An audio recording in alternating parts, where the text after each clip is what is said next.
Ladies and gentlemen, good evening, and thank you for your patience. Welcome to the March 20th, 2018 meeting of the Milton Conservation Commission.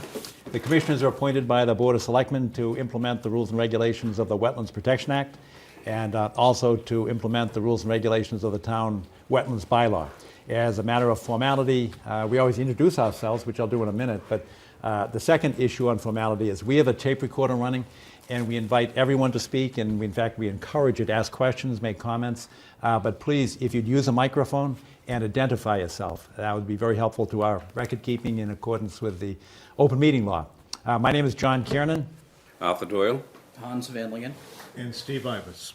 First on the agenda is a notice of intent, Wendell Park. This is the applicant is the town of Milton. Would the representatives of Milton come forward, please?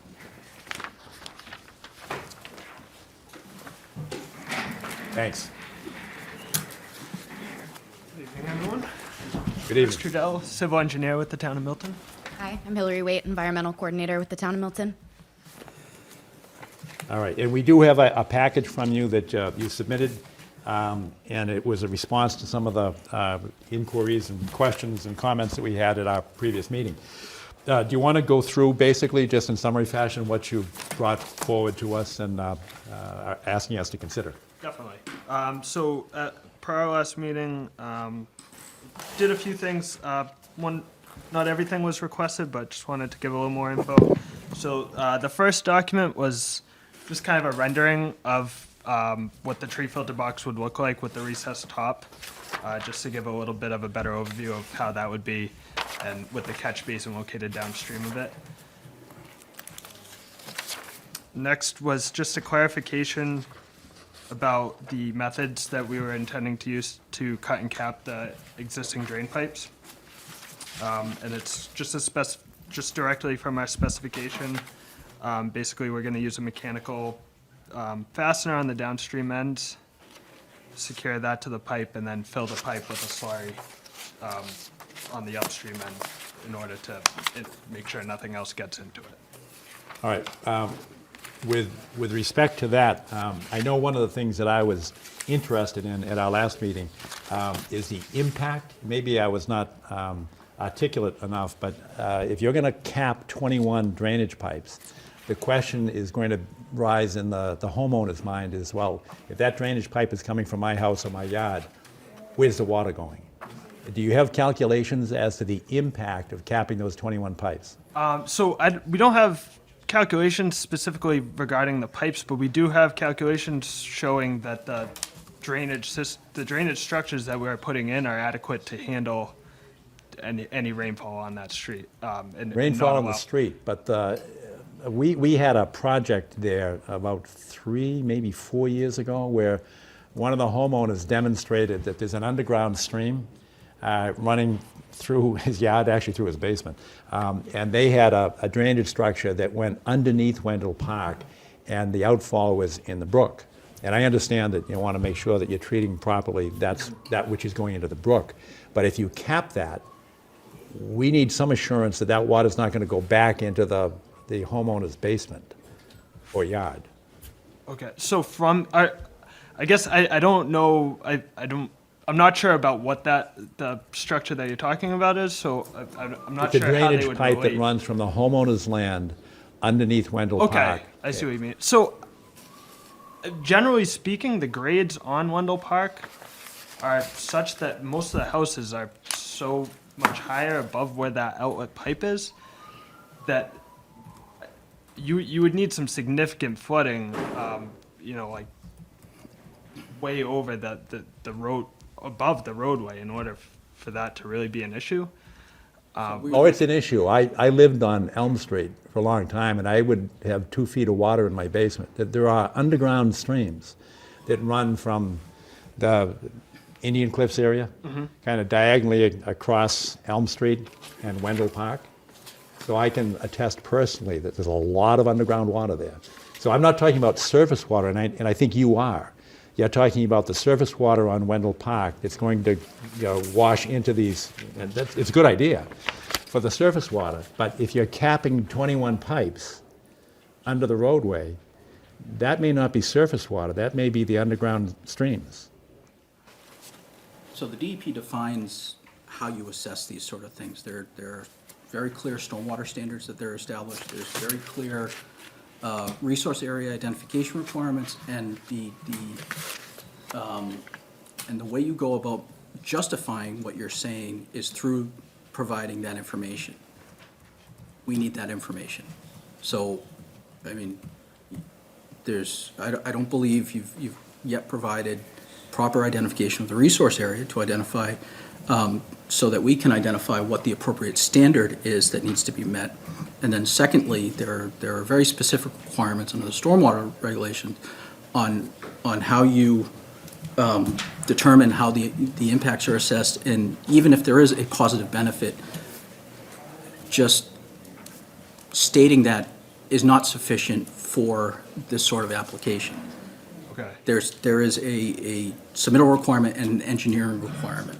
There are, Mr. Chairman, if I may? Yes, you may. There are 10 stormwater standards, and they must all be addressed in one fashion.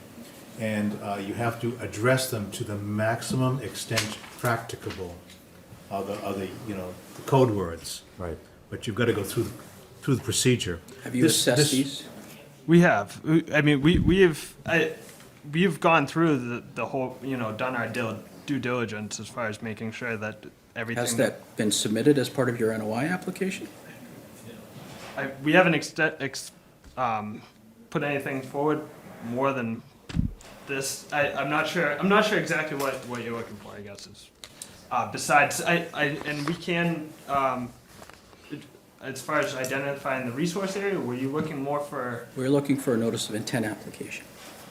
Right, and that was submitted and everything. The form was submitted, but the accompanying attachments and required justification for the various aspects also needs to be included, including the stormwater calculations, including the identification of the resource area. I mean, understanding this is a town project, there is a little bit of flexibility, but to me, the problem in this case is that, given the concern of the adjacent residents, I think it's in everyone's best interest to make sure that the decision-making, it follows the appropriate process that we hold Everyone else too. everyone else to. Definitely. So, the identification of the resource area, whether you're dealing with a perennial stream, an intermittent stream, or a land subject to flooding, there are different standards associated with that. The engineering requirements, as John indicated, there are very specific requirements in the stormwater standard, and the expectation is that that gets submitted along with the notice of intent and how those different criteria are met. And this might be a redevelopment project under the stormwater standards, but you need to actually review that and tell us what you think it is. Okay. Right, so I get my apologies on that, as far as, I was under the impression that it was submitted correctly, so that's, something that we could look more into. Is there any way to measure the discharge from those 21 pipes? The actual flow rate coming Yes. out of them? Yes. There probably would be, we could kind of estimate it, which is really how it was done when it was originally designed. To get back to your previous question, though, I just kind of came back to me after. So we are capping the downstream end of the pipe. So So what happens upstream? I don't think it shouldn't be affected by the same pipes. As far as the design is, there's really no relationship between the pipe that we're capping and discharge pipes that residents would have had. If I'm understanding your Right, we question. may be talking about different pipes. Right. Because it sounds like you're talking about the surface water coming off the street. I'm talking about the pipes that we know that go under the road that are coming from the south side of Wendell Park, those homes. But And I know at least one of them has a pipe that goes underneath Wendell Park and discharges, if not directly into the brook, then at least into the grassed area.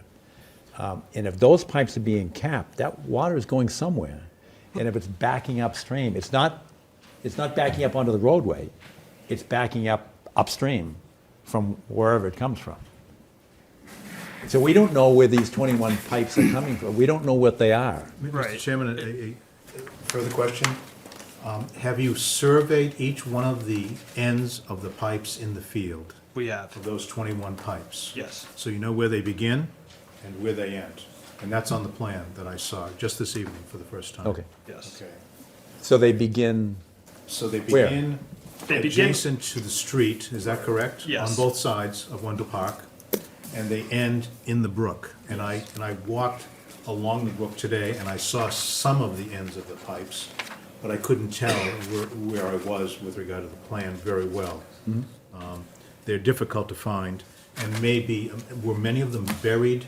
Some are buried. Some took a little extra finagling to get to them. And that's because of some of the sand and silt that has come into the stream from the streets, most likely. oh, yeah, if you can identify the source, the beginning of the pipe, and it's street wash, And that's what it That's- is. that's- Every one of them is collecting roadway water. So that's why I was just confused, I guess, because it's so not. The only water really going into these right now is from the street, so it really shouldn't have any impact on groundwater below it or any. Any drainage from Any any of drainage. the homes? Okay, Hans, I know it preceded your service here, I think, but would you recall the home on Wendell Park? And do you share my concern that if that's discharging across from the home to the grassed area or the brook? I just don't want some Well, unknown so pipe if there are tap. any pipes coming from the residential side of the street, though, we're not touching any of those on either the downstream end or wherever it connects, whether Okay, it's all in right, the then basement or I whatever. feel much more comfortable. Okay, because- yeah, we are strictly doing the pipes that carry water from the road into the brook. Okay, Town pipes. Yeah. Town pipes, yes. okay. That makes sense, and that was, you were gonna make that point, John? Yeah, John Thompson, I'm the town engineer, yeah, and I just wanted to clarify as well, because Chris is only 2 years on with the town, but I do recall the one residence you're talking about, Mr. Chairman, that connected directly Yeah. across the street and has an outfall into the brook for a sump pump. And we're not going to be capping anybody's private pipes. So basically, the pipes we're looking to abandon are essentially scupper pipes, which have an end on the street, and they just are basically a chute that go to the Okay. to the brook. So they're really just collecting street runoff. That makes much better sense to me. That's good. Thank you for that clarification. And I didn't mean to confuse you. No, But sorry. I'm operating off of one set of Yep. facts, and I know that homeowner would be concerned. All right. Any other question? I have a question on your O&M plan. Can you Okay. take a look at that?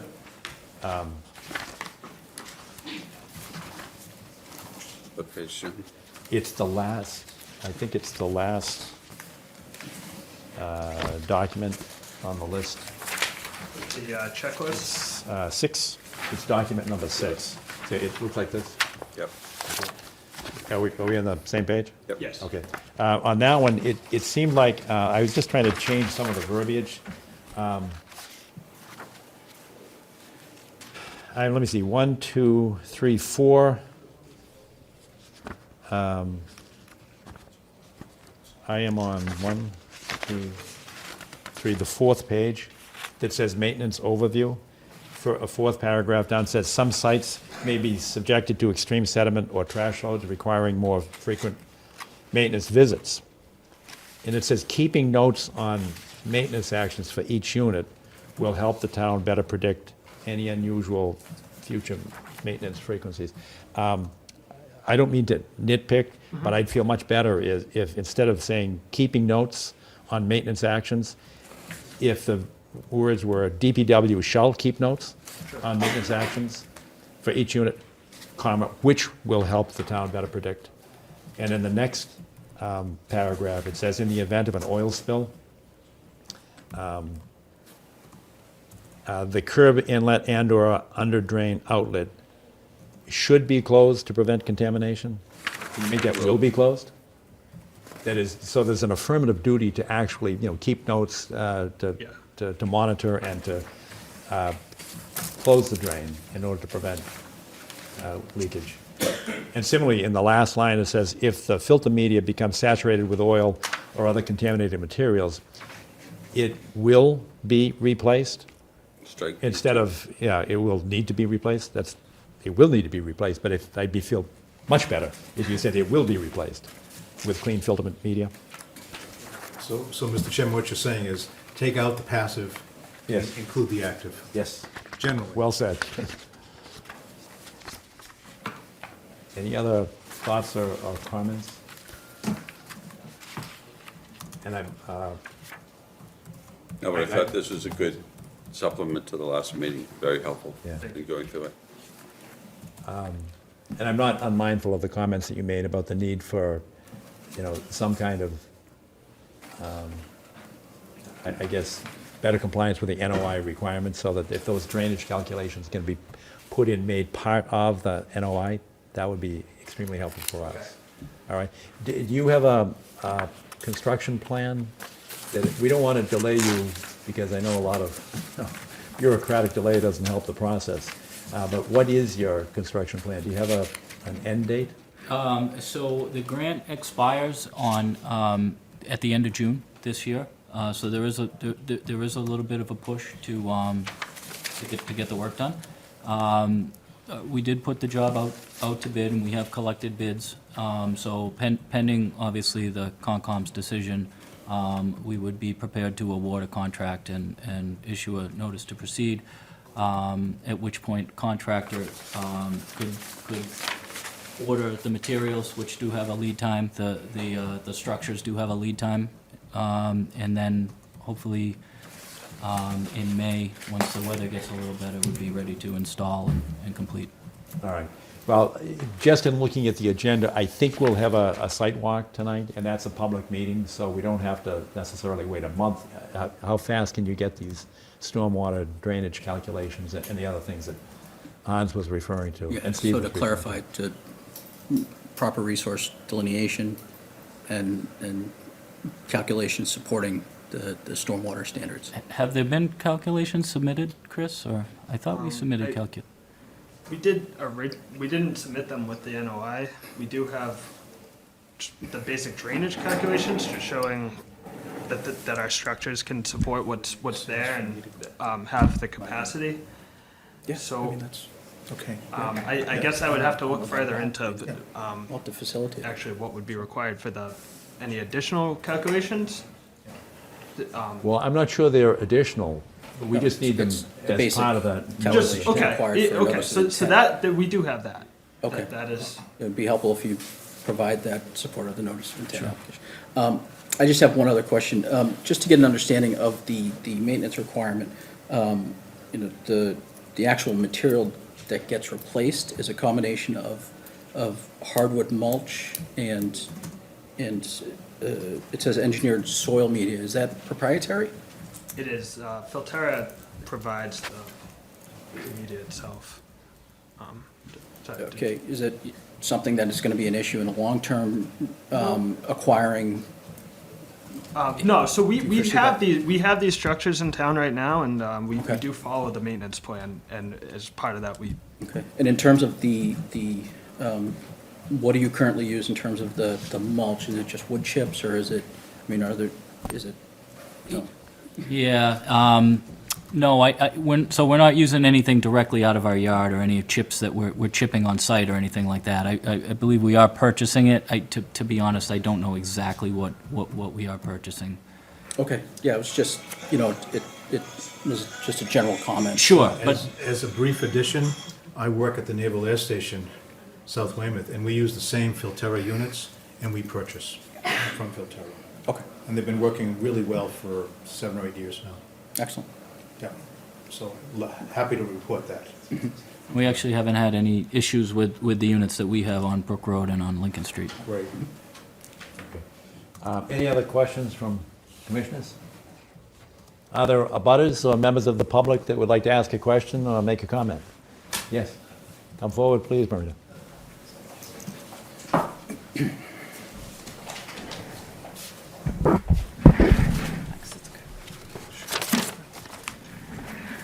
Hi, I'm Rita Manning Cronin. I live at 130 Wendell Park. I'm a town meeting member from Precinct 4, and I'm urging the Conservation Commission to deny the permit.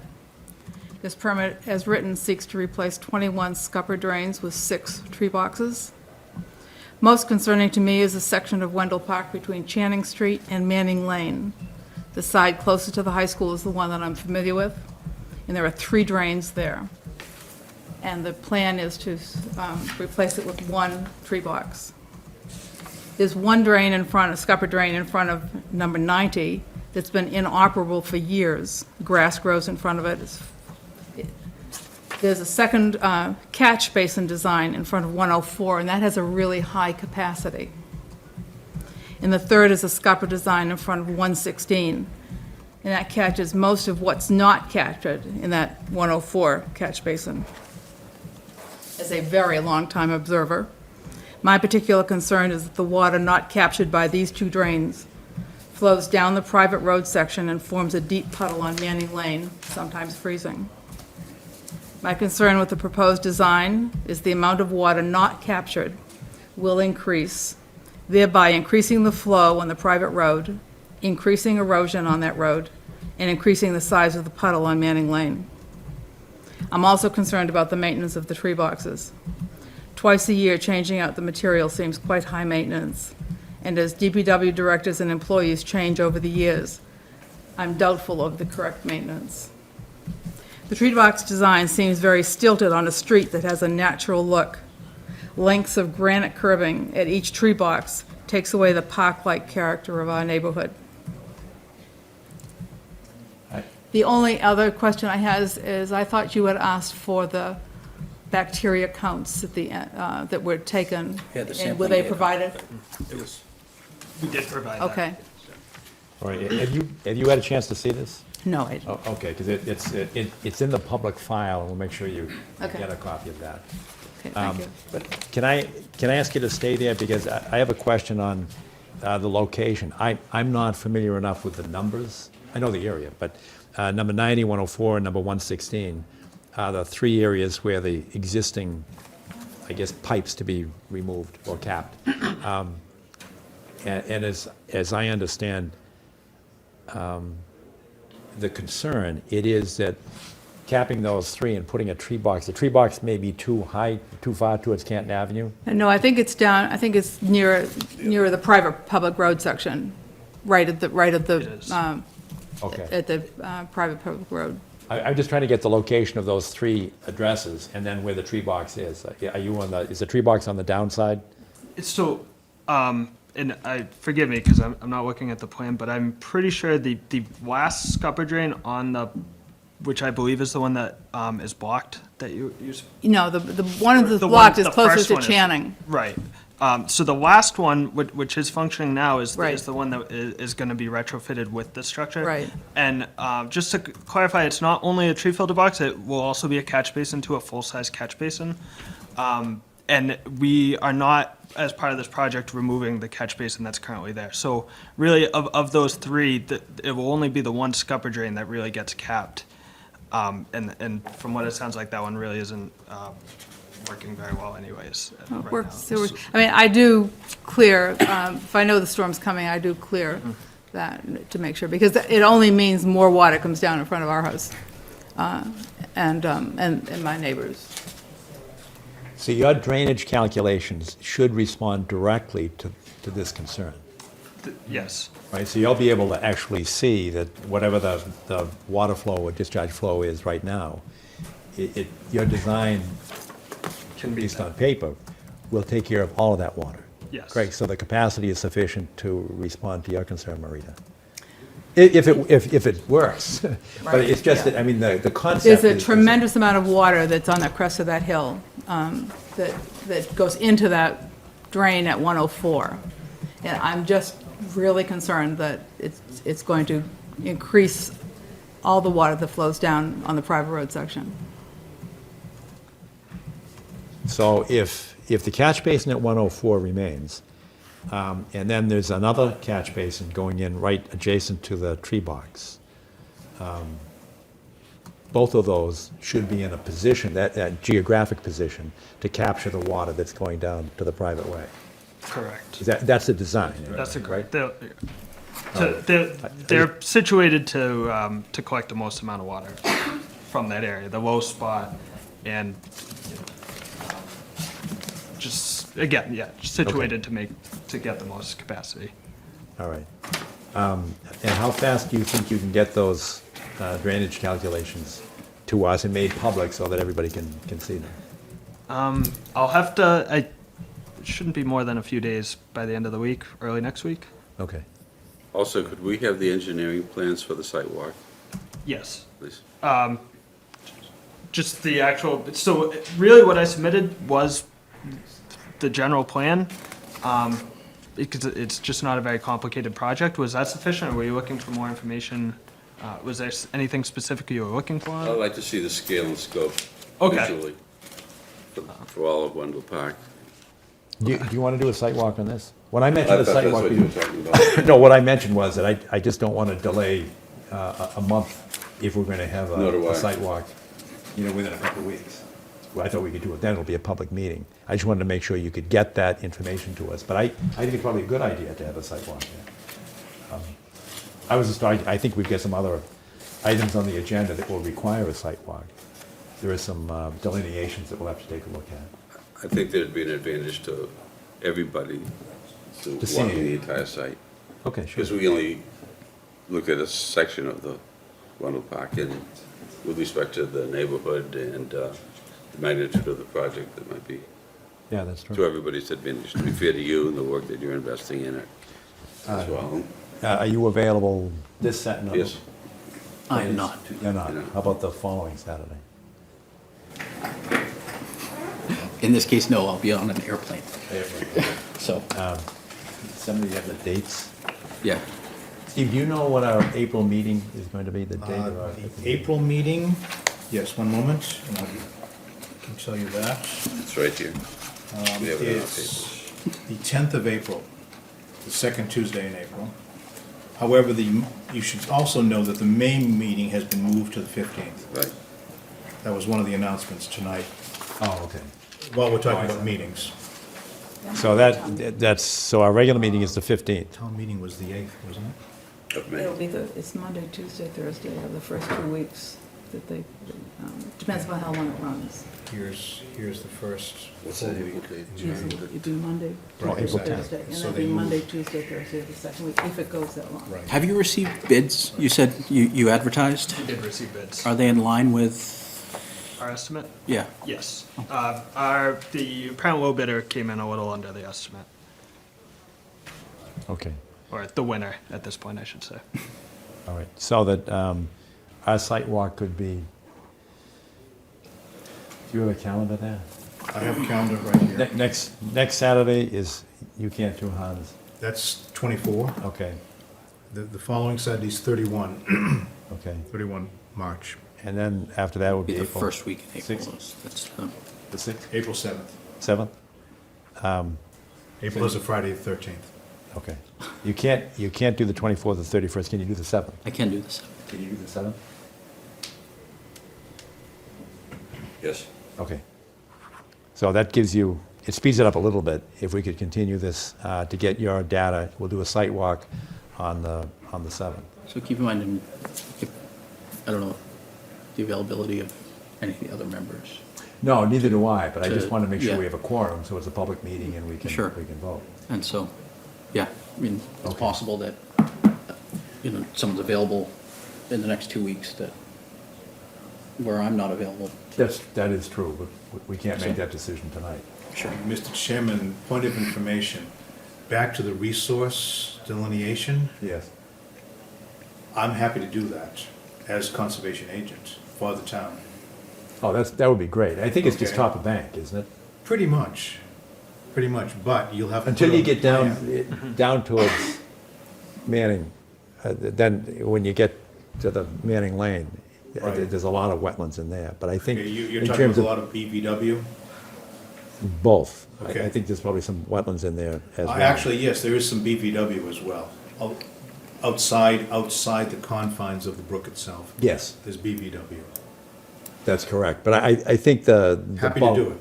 I think we're gonna be looking at Wendell Park further up towards Canton Avenue, just all the way down. I think that's Good. probably gonna be So you fairly don't want easy for you. Yes. Oh, yeah, that's just straight lines. Okay. But you can get it surveyed once I put some flags out there? That's the big question for the town. Do you have in-town survey ability, is the question. Because then you A need to put little it on the bit, plan. a little bit, yeah. I mean, what I would hope would be sufficient is if we could, Or rough GPS. yeah, rather Yes. pull some offsets Within 3 feet, as opposed to actual, like, we would have to rent a gun and everything else. believe it or not, there are these small units now. West Marine makes one, as does Bad Elf Company. And these are GPS units that get within a few feet using your phone. Okay, It's amazing. It's amazing how well these units do. So you might want to just look it up interesting. for a couple $100. You know? All right, good. I didn't want to short circuit. We can talk about it, sure. I didn't want to short circuit any other abutters, members of the public that would like to ask a question or make a comment. Anybody else that wants to be heard? But I have a question, maybe, John, you can help with this. We understand the problem that's being solved by this proposal. We also know there's a source issue in another location. Does the town yet have plans to address that? So we do have plans to do additional work upstream in the same drainage area, yes. Okay, good. On Thatcher Street specifically, which actually drains across Canton Avenue to the area across from the police station, which then drains back down to Right. Mendel Park. So That's what we're we will talking be taking on another project at that location. as well. That's great. That's good, yeah, and I think that'll give some sense of confidence to the folks that live on Wendell Park that there'll be an attempt to clean the actual contamination in the brook. So that's good news. All right, so there are no other questions or comments. With that, we have the Senate of the town as the applicant to continue this meeting to April 7th. It's a public meeting, we can vote there. And for the general public, we'll be there at 8 o'clock in the morning, and we'll meet at Channing Road, Channing and Wendell Park. Good meeting place? Sure. Okay. Not Manny's Kitchen? What's that? No. All right. Anything else? From you? All right, good. Thank you very much. We appreciate your patience with the process. All right, number 2 on the list is Enforcement Order 123 Granite Avenue, American Legion Post.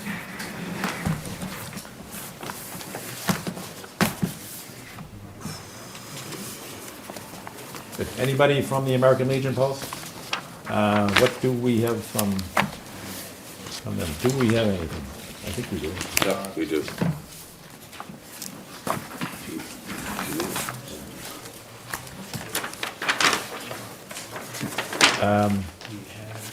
This is an enforcement order to cease and desist from any activity. Activity has been There we conducted go. within a, Yeah. American Legion, perfect. Come forward if you would, please, and introduce yourself. If you could use the mic, it would be helpful to everyone. John McDonough. Good evening, John. Say again? David Shank. David, welcome. Yeah, good evening. Good evening.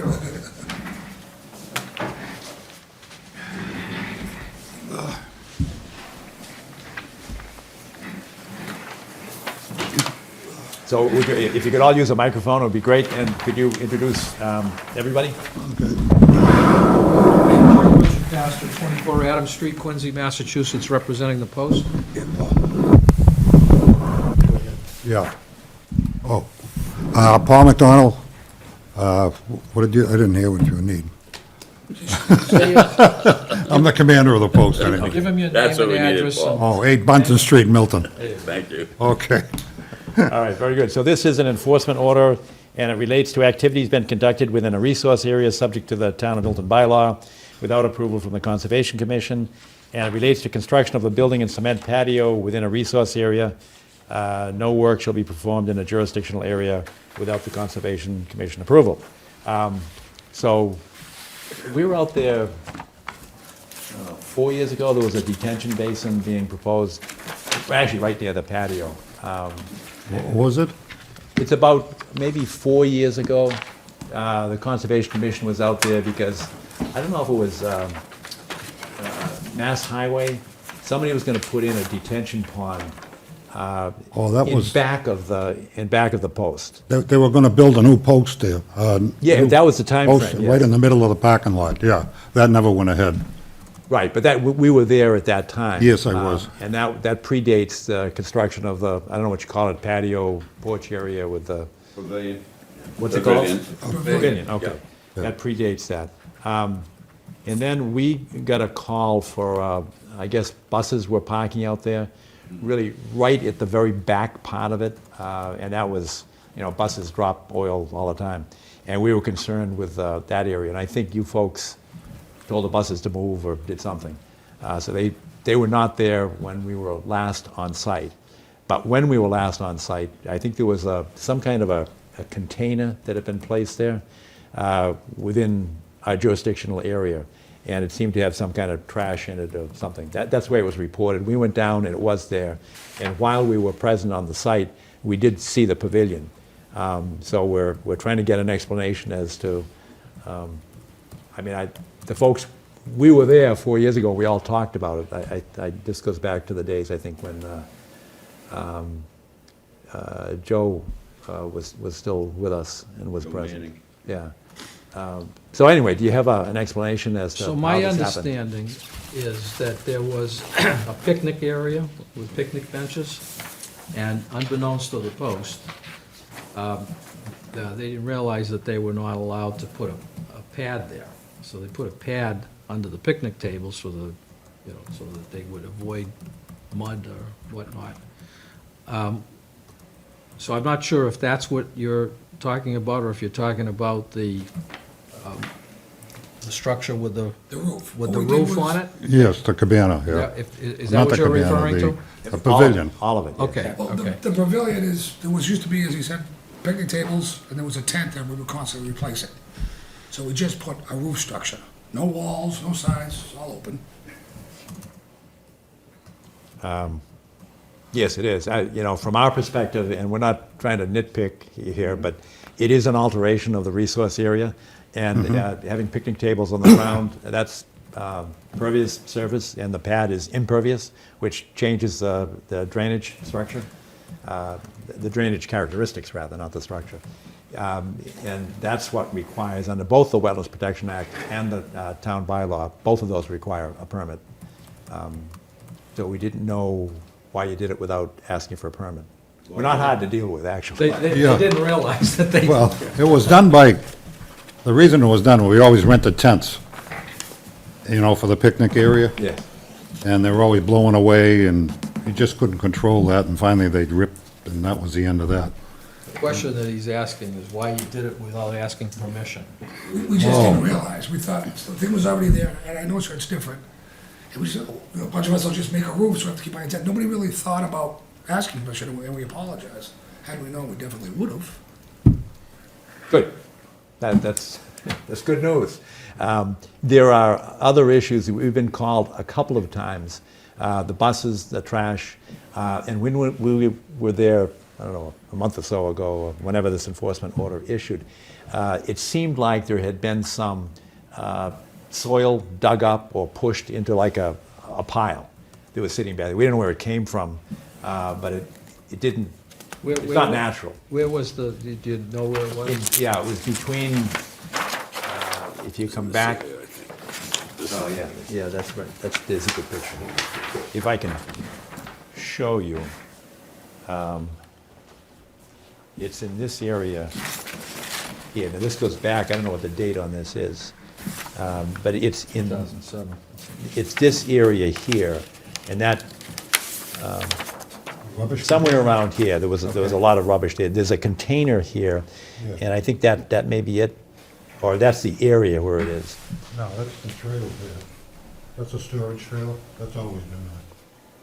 There was something next to that that seemed like it had, This piece of the rock, Did you say dirt, sir? new? yes, I did. That could be me. Is this At what it is? one point, That's I nice. put, And then cement under those. probably 3-4 yards of Of a loom position on this map. that we were gonna spread around the gardens. Picnic table, Yeah. see. If I violated something with that, I'll move, I'll get out of there. All right, I don't remember it as being loom, but it looked like there was some construction material in it. Oh, I don't know. Some people, there was loom, and again, I moved that. It was, there's some holes in the ground, potholes that we were filling and things of that nature. Yeah, that's general maintenance, that, Well, I'm That's I'm not a just trying to problem. answer you. Honestly, if it's a pile of dirt, that was me. okay. Are you All right. talking about wood? No, when I said construction material, I was not talking about wood. It looked more like, pieces of concrete block and stuff. It seemed to be pushed up. It was almost like a plow had gone there and piled it up. But it's right next to where the wetlands are, and we get, sensitive about what the We can wetlands clean are. that out or whatever you want to say. All right. Let's check it out. Yeah, I don't know what it is, so, yeah. Maybe we can iron this out better at a site meeting, so we can actually, look at, point at, Sure. pick what we're trying to talk about, and then, so we have a better understanding of what realistically Oh, okay. needs to happen, or doesn't need to happen, or. Yes. So, You also I think mentioned I the think it's an trash easy container? fix. Is that the dumpster container? Yeah, I think there was a dumpster or something like that. It wasn't the classic dumpster, but it was some kind of a container that had Trash. trash. That's the trash from the post. We can't have that there. Well, we may be talking about two different things. And this is an old picture, so it doesn't really show it in its current condition. But whatever it was that we were concerned with was very close to the back of the parking lot, which is very close to the wetlands. That's why we didn't want the buses there, because the buses are dropping oil constantly. I understand. Seems like an opportunity to accumulate extra debris, if people might be It's always using the a area, problem, and, trash and, going around. yeah, so. Oh, I know, it comes off the highway You know, as well. if anything that can be done to discourage that, to make it clear that that's not, we don't want you to dump stuff there, Oh, I then understand. that would help. And one of the things we do every year, and they're doing again, I think in 2 weeks, but again, with the weather, it may be postponed, is because we give so much money to scholarship funds in the high school and all these different charities, a lot of the young kids, as their community service, twice a year come down, and we go through those woods, and we try to pull out as much of that trash as we can. It didn't even come from us, like you said, it comes off the highway, and people pull in there, and they throw cans and bottles, and, but we do try to police that, and, we'll try to do even more. Which is That's a good, great yeah, thing. because Mary Gormley, I'm sure, would be very helpful in getting the kids with They are, community very service helpful. to get out and help. I know the football team has been huge, helping us. They come down once or twice a year, Yeah. and we're just doing it. Fair enough. Thanks for your willingness to pull back the soil and rock from the Oh, sure. edge of the wetland, because what happens is with water, it just erodes down into the wetland, and then that's on us, And nobody had to clean or it all of back. us. So thanks. As this young man said, to have an on-site inspection, and we can go through it all, Together. write Sure. down what needs to be done. Yeah. All right, how about That this, would be a great thing. how about Saturday, Young man, what does that say about the rest of us? how about Saturday, April 7th? And if we're at, Yeah, we'll try. on Wendell Park at 8, that would be down there by 8:45? Yeah, we'll have Kathy do her magic logistics thing to Right. figure out appropriate times, and All right, Saturday, April 10th at, we'll confirm the actual. Confirm the actual time. okay, April 7th. April 7th. April 7th, Yeah. okay. Because Kathy Bowen will set up a schedule, and it'll be on the town website. But we start at 8 o'clock, but we're going to start at Wendell Park at 8. So when we get through there, maybe 8:45, we'll come down and we'll meet you there at the post. Oh, okay. Yeah, we try to do it so we don't zigzag all over the place, so we try to make a reasonable loop. All right, good. Absolutely. Any other questions from Commissioners, are there any abutters or members of the public that have a question or would like to ask a question? Hearing none, we'll see you on April 7th. Very good. Fair enough? Thank you for coming in. Thank you very much.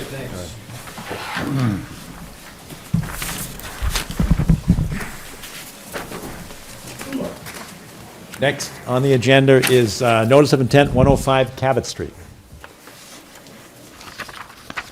This one is yours. Yep, thanks.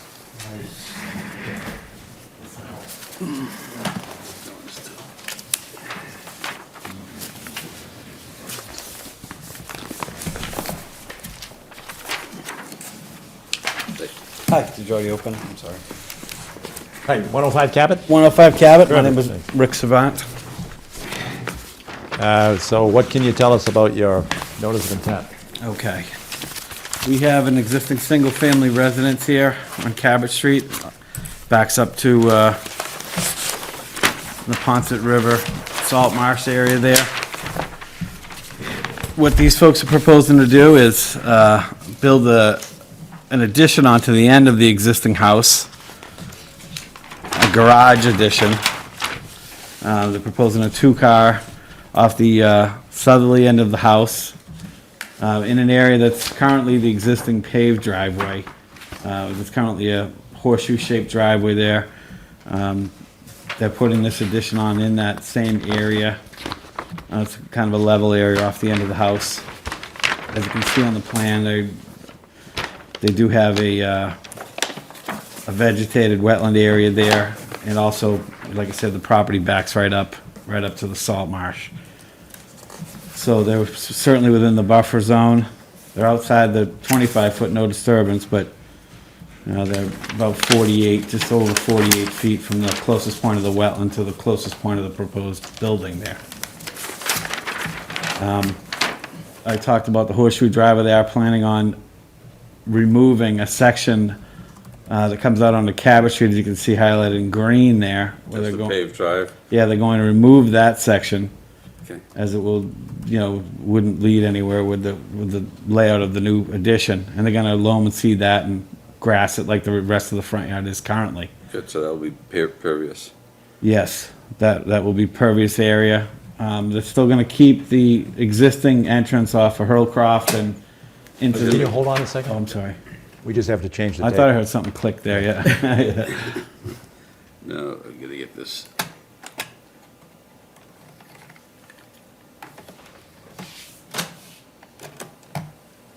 Go ahead. Okay, so yeah, the existing driveway that comes off of Hurlcroft, they're gonna retain that and to access the the access to the garage is from the end there. So it'll be coming in that way. They are proposing to widen that a little bit, as you can see on the plan, just to allow two cars. Currently, it's about 12 feet wide.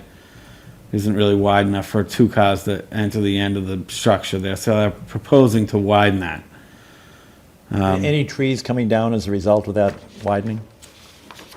There are none that I'm aware of are coming down. I've showed the trees that are existing on the plan. I don't believe there are any trees that will need to be removed for this project. All right, and is there I understood what you said and appreciate that the currently existing paved driveway is going to be loamed and seeded. So that's a decrease in impervious surface. But on balance, what's the net increase? 186 square feet. And is there any drainage issue for that? And I recognize it's only 186 feet, but Sure. Where is it going, you know? Right, I mean, we do have that slope off the back. You can see, there's a decent slope towards the wetland area from where the proposed area is, proposed garage. During construction, we've proposed an erosion siltation control sock there at the top of the slope. Keep anything from washing down slope. I know you're asking about after the fact with roof runoff and things. Yes. We don't have anything proposed, but I think it would be something that would be a good idea to probably pipe the downspouts into some dry wells. Is that Yes, that's what I was looking for. control it on site versus letting it run over land too? I don't think that would be a big problem. at least just for the proposed portion of the house.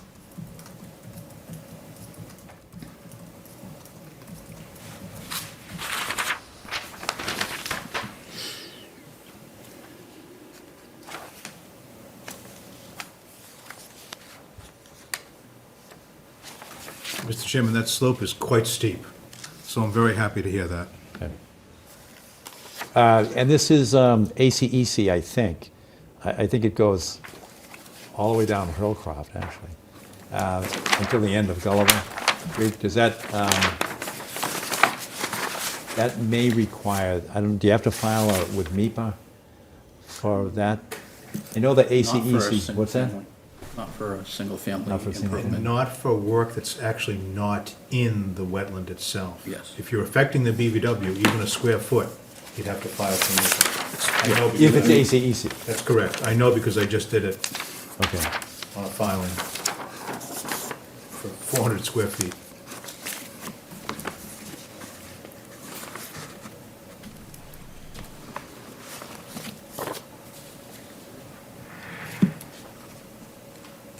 And actually, I think that conforms because we just did 118 Forbes Road with the funicular, and that was. That required a Chapter 91 license, and.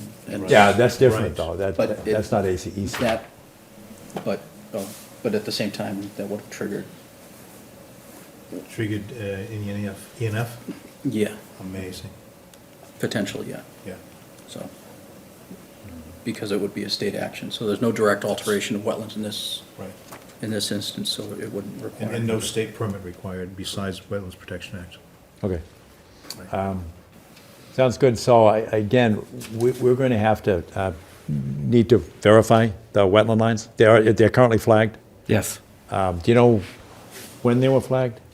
They were flagged in February. That was a I nice could- month to do it. Yeah, it was over the winter for sure.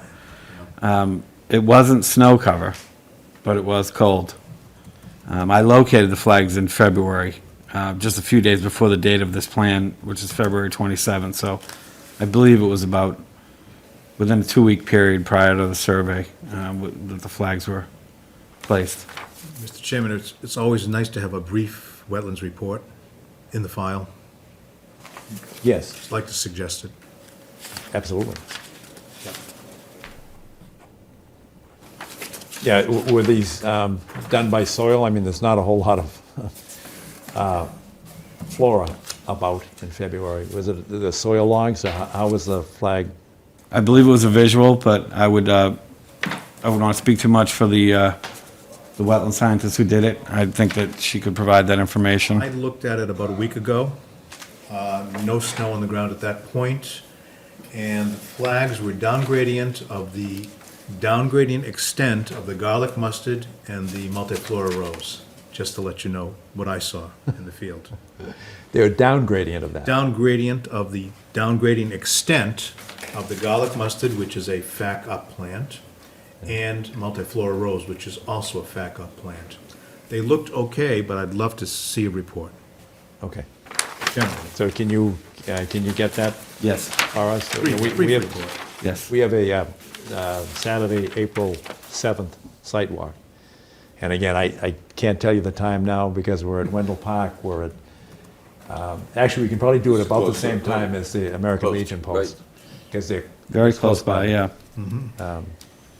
So we'll be there at some point in the 9 o'clock vicinity, 9:30.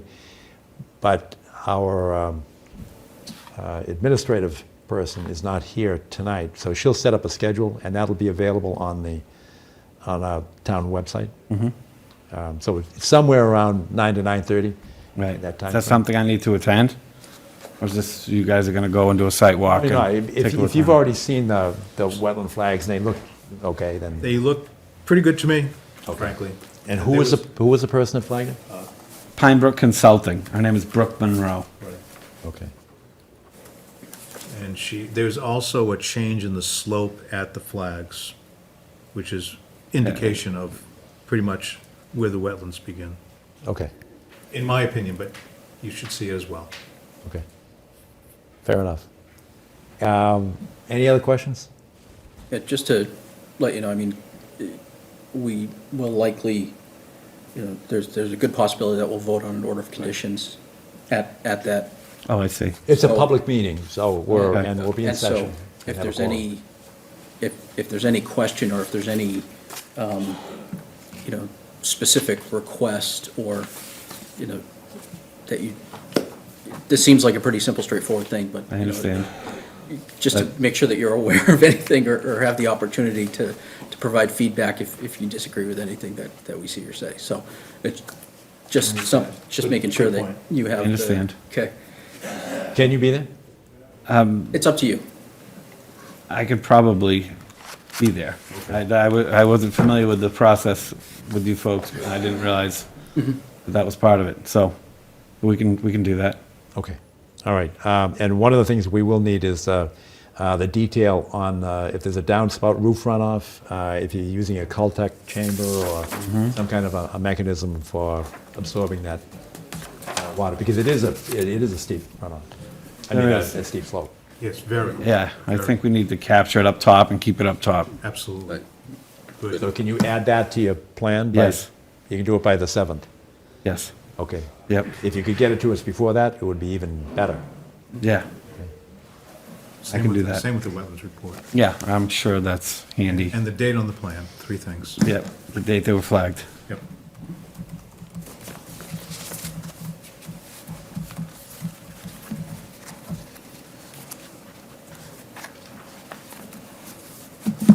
All right, anything else? Wetlands report, date flagging, roof runoff plan.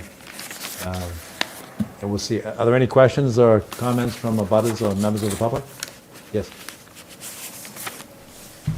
Real quickly, Joe Gates, 87 Earl Croft Road. I have no objection to the design of the plan. We took a look at it before the meeting. I would like to thank members of the board, however, for pointing out that it is a severe decline or slope, and a lot of which directs into my backyard. My backyard flattens out.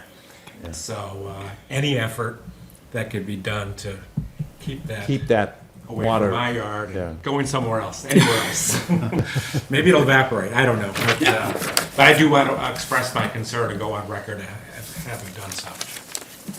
All right, no, that makes sense. Can you be around on Saturday, the 7th? Where is that? On site, right there? Oh, right there? Yeah, Yeah. I can be there, yeah. Okay, that's good. Terrific. Thank you very All right. much, members. Thanks for your comment. It's good to see you, Joe. Check the website for the time. Oh, very good. All right, thank you. Any other comments or questions? Hearing none, we'll, with the assent of the applicant, we will continue this until April 7th. It's somewhere around 9 to 9:30 in the morning. Okay, Excellent. good. Thank you very much. Thank you. Go. Thank you.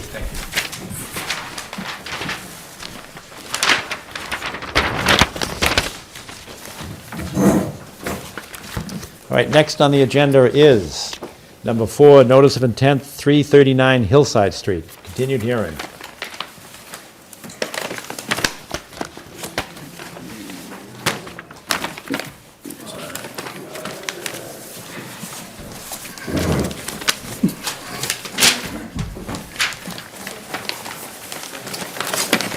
Did you gentlemen get another updated plan recently? Was that I in think the- so. 339? No, I'm just asking you whether Do you have they, them? no, I have one. I Now, just asked. updated, I've got November 30. That was the original submittal date, there should be a revision box just above the title. This should have been, the most recent is 3/20/2018. Yes, I was gonna ask if you received that, those were some changes made this morning, I emailed Kathy. Right. Did she email it out? She I did, She did. yes. It's on my computer, I looked at it, yep. Yeah, could you distribute those? You could put that up, That Nicholas. is there as well. Okay, very We good. have February 21. I have it. Oh, great, thanks. So this is 320? Yeah, Yes. a lot of paper. Yeah, I know. It's, I asked Kathy to do things digitally. Yeah. Sorry. She said, Good with that? Can you see it?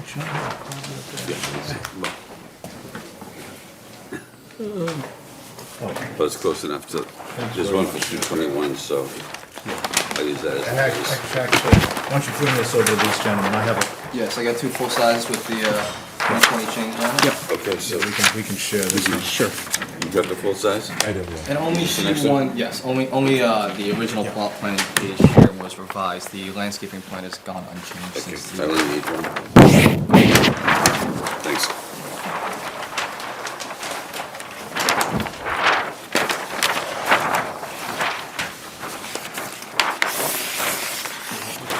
Change exactly. Water service and a second addition added. A small addition here. So can you go through the revisions to the original submitted plan? For you, actually. Yep. Starting with 15 square feet. 312. Well, the 213, 2018, that's a tree count within the 100-foot buffer zone? That was from our first meeting. All right, and what is the tree count? The true count was 37, Now it's 36. and it was reduced by 1, yes. Okay. And that revision for the tree count was made on 312. Okay.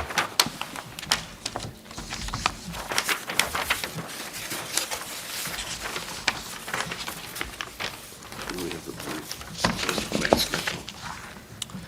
So for the first revision, since our last meeting here, dated 3/12, we have the landscaping plan was added. That was really the only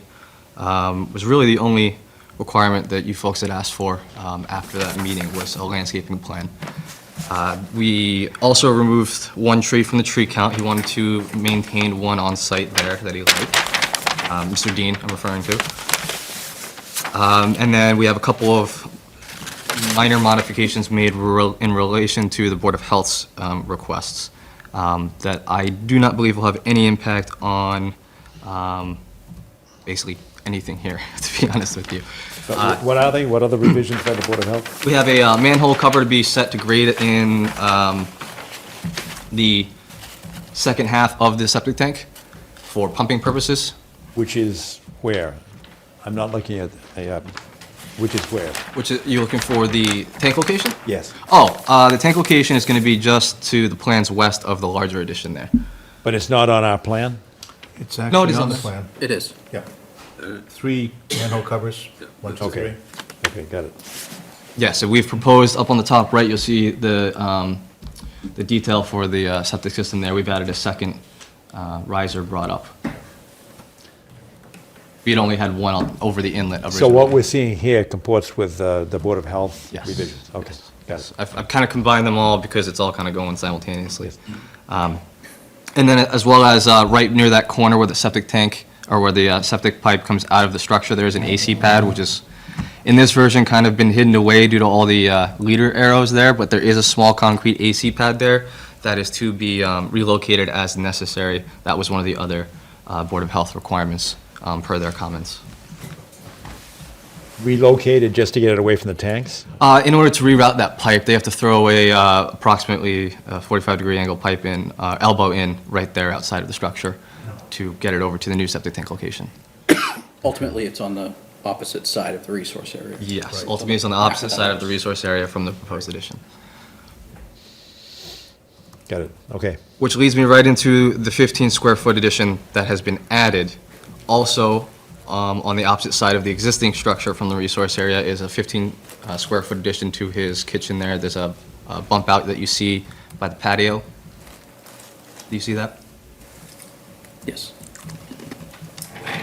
I think. Yeah, I think you just pointed right to it, yes. That little bump out there. So we are proposing an additional 15 square feet right there. And then the only other modification beyond those. Is that the Sorry? area? Just highlighted in yellow there? Yeah, so that larger portion is existing. There's a 15 square foot addition right there. You're welcome. And then the water service was location was added per request from the Board of Health as well. And where is that? That comes out of the structure, basically right underneath the smaller proposed addition, and actually cuts through the abutter's property. It goes just about due south. Okay. I can point it out to you for you. This one Oh, okay. Okay. So it goes southwest and then due south, right? Yes, correct. Fine, thank you. And that is an approximate location. We did not unearth the pipe to confirm that. And then what you really wanted to see will be the landscaping plan. It's a 2-sheet set. I believe we have adequately met desires as far as putting water around the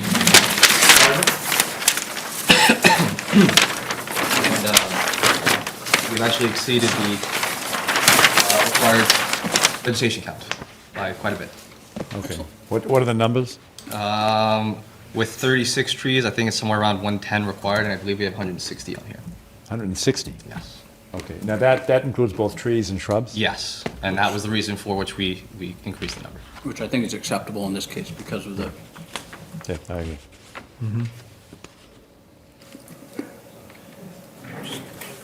I agree. I wish we had either Ingrid or Judith to comment on the types of trees, because, They did make a point to making them all native. I believe that was one of the specific oh, yeah, for requirements sure. as well. Yeah, okay. All right. I don't know plants, so I can't speak to that, but my landscape architect did say they were all native. That's true. yeah, There's only one that has, you know, a, raspberry. Oh, what? yeah, a little hybrid, the Ilex glabra, the inkberry. It's not a big deal, Okay. but they're all, the rest of them are native, absolutely native. All right.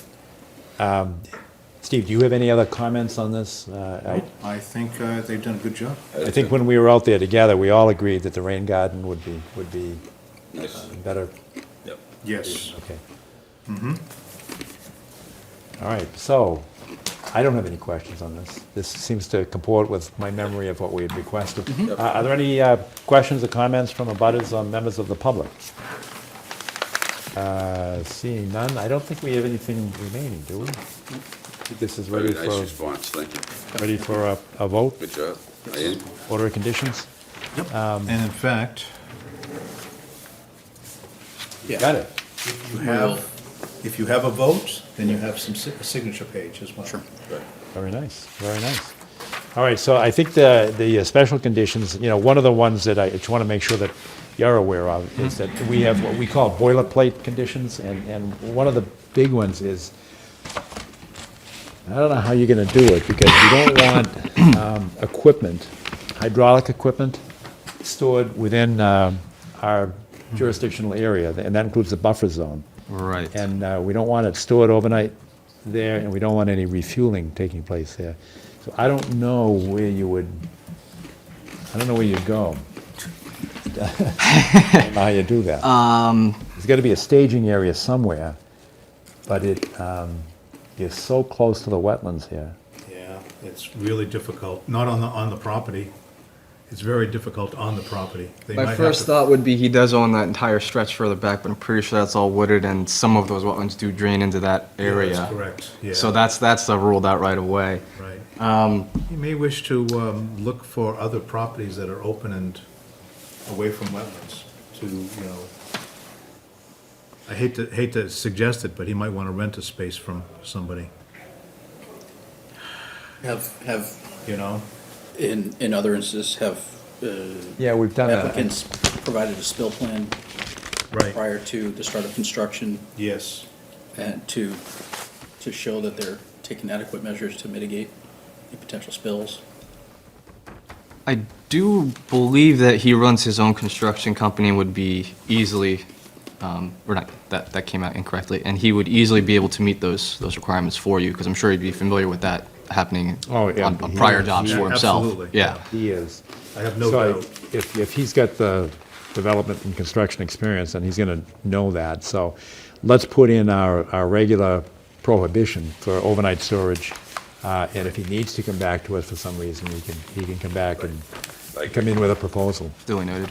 But as it currently stands, there's no overnight parking of the equipment, and there's no refueling within our buffer area. Right, and that's in the standard boilerplate language. It is. It is indeed. And other than that, I think we've got a landscaping plan, which appears to be acceptable. And we've approved the line, so I think that, I think we're good to go. Any So I'll other- move. So moved? Second? Discussion? All in favor? All right, good to go. Thank you very much. All right, thank you Would very you much. like That's these good. additional copies of Uh, that modified sheet 1? Or should I know- I can make contact with Kathy and see if Kathy, she... see if she needs any more, because I'll Maybe leave send this it one to for her her. electronically. I've already done that, but I'll send paper copies if she'd like. That's right. You got that email, she relayed it to us. Thanks. You're very welcome. Thank you very much. Sign that. Yep. Send it to the other guy. We'll go through all of them at the end, Of course. Okay. that way. So I'll put separately do some. Okay.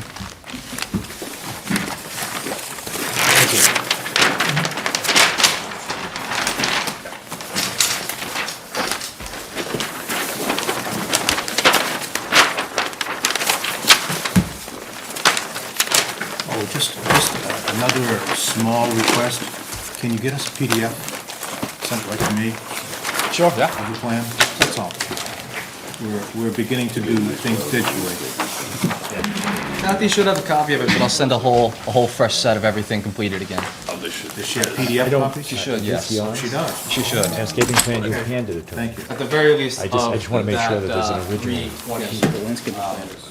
She may not have the I landscaping think set, I but put it believe in there, so that's yours, John. Okay, then I can. Thank you. Regardless, I'll check in with her and make sure she Well, there were two of them in mine because I Thanks. highlighted. You're very welcome. So, unless you highlight as well, don't you?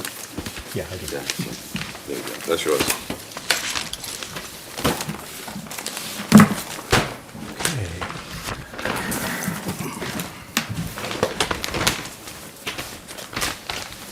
All right.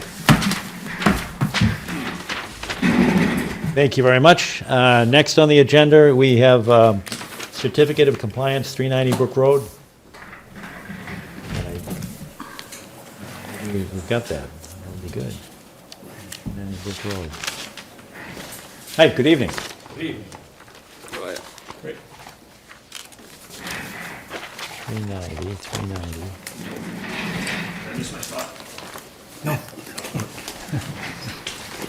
All right, welcome. Could you introduce yourselves, please? I'm Kathleen Sullivan. Jonathan Sullivan? Good evening to both. And you are here for a certificate of compliance, 390 Brook Road. That is, let me see. What is it? It's all in this folder. Okay. This is, you're right next to the brook, right? Yes. Okay.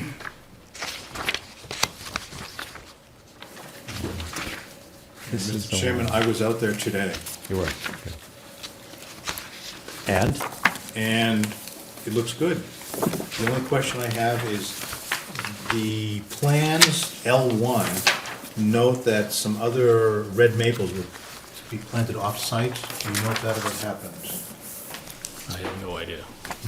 That was, I can't remember his name. Who was the developer? You know? MKA Landscape Architects did this plan. This was, Charles this, Downey was the developer? yes, right. Down- This was, we fined Mr. Downing?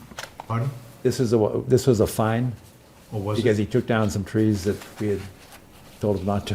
He Okay. took it down. But this is before you. Not you. purchased it. Not you. Not you. And I forget what the fine was, but part of the sanction was that he had to replace a certain number of trees.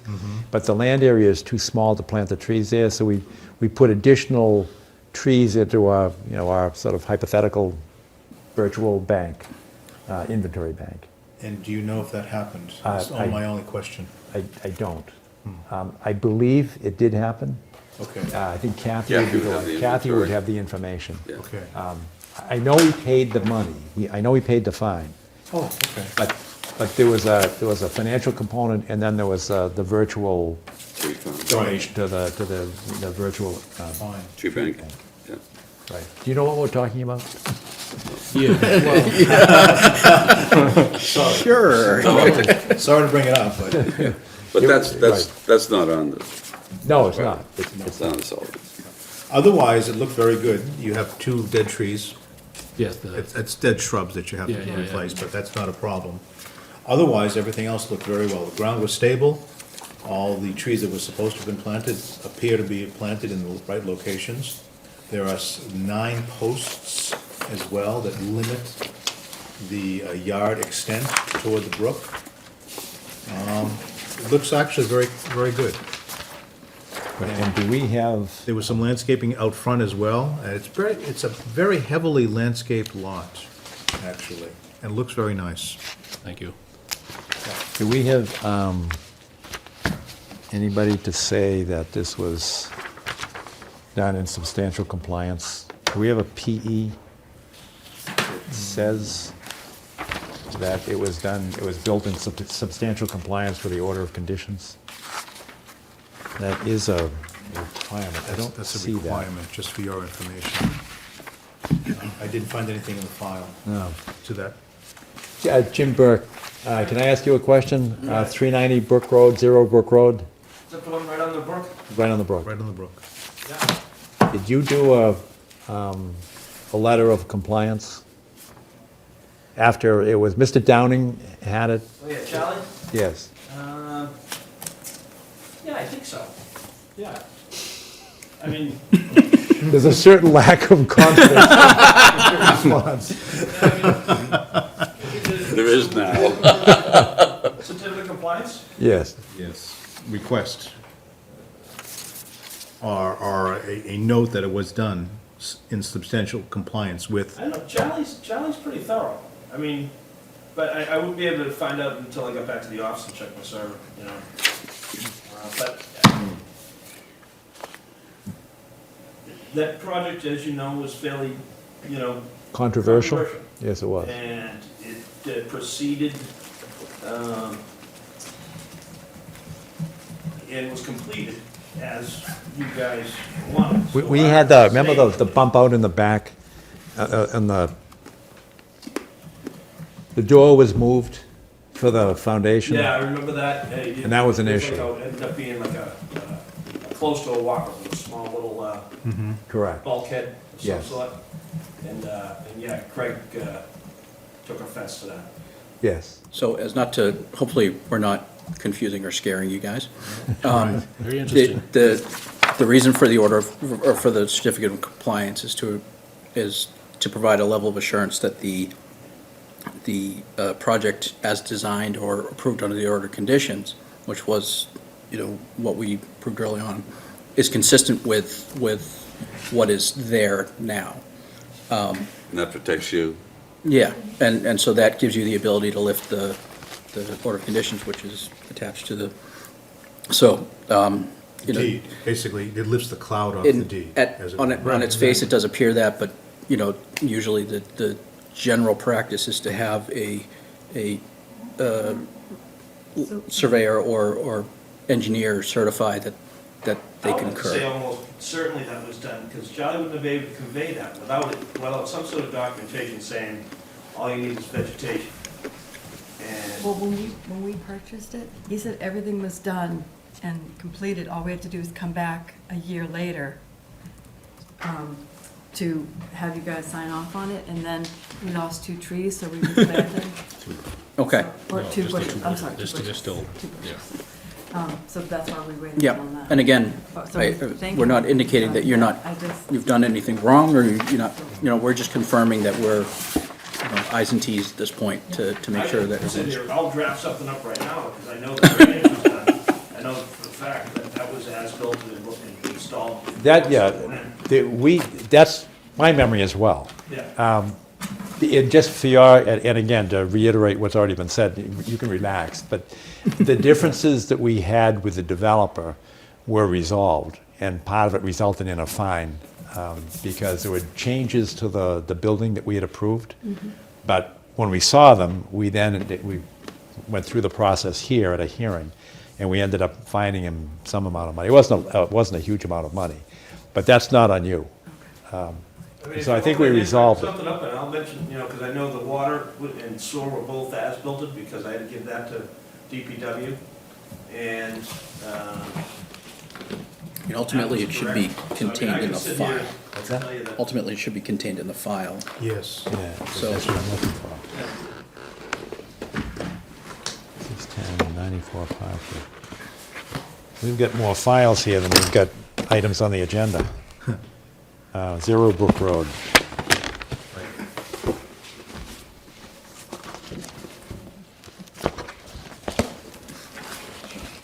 So this is more on us than it is on you.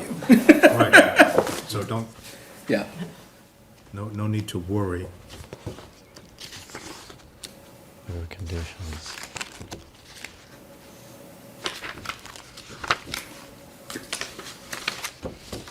Turned out to be a very nice property. Yes, yes, indeed. Yes. We're beginning a database in the office, so we'll be able to find all this information at some point in the future, whether we have it or not. It's an excellent move. Yeah. Kathy and I were talking about it earlier today. Yeah. Excellent. Okay, so it may take some time, but still, we've got to start somewhere. You'll know where everything is electronically. Would- We don't have If it. Wouldn't that be nice, huh? If it Yep. exists electronically, that's the Correct. point, yeah. So actually Sandy, I think she's a senior worker, Uh-huh. was doing some work today on it, Okay. on the project. Excellent. Yeah, which is really, I was happy to see it. Well, And that document will be one of the columns in the database at some point. A check mark. Right. I'm sorry to hold you up.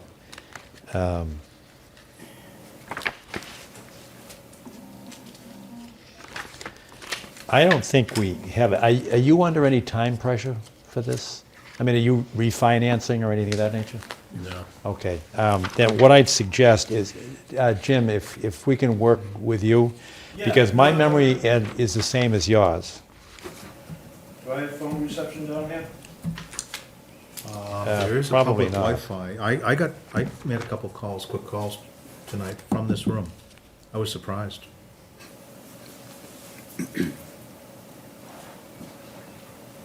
I'm sure Jim Vassell's watching American Idol right now, get a hold of him.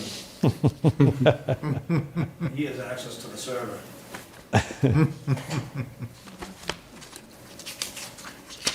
It's not going through. Yeah. Want to try the stairwell? I don't, Yeah. Yeah, Yeah. that's where I usually get Sure. connectivity.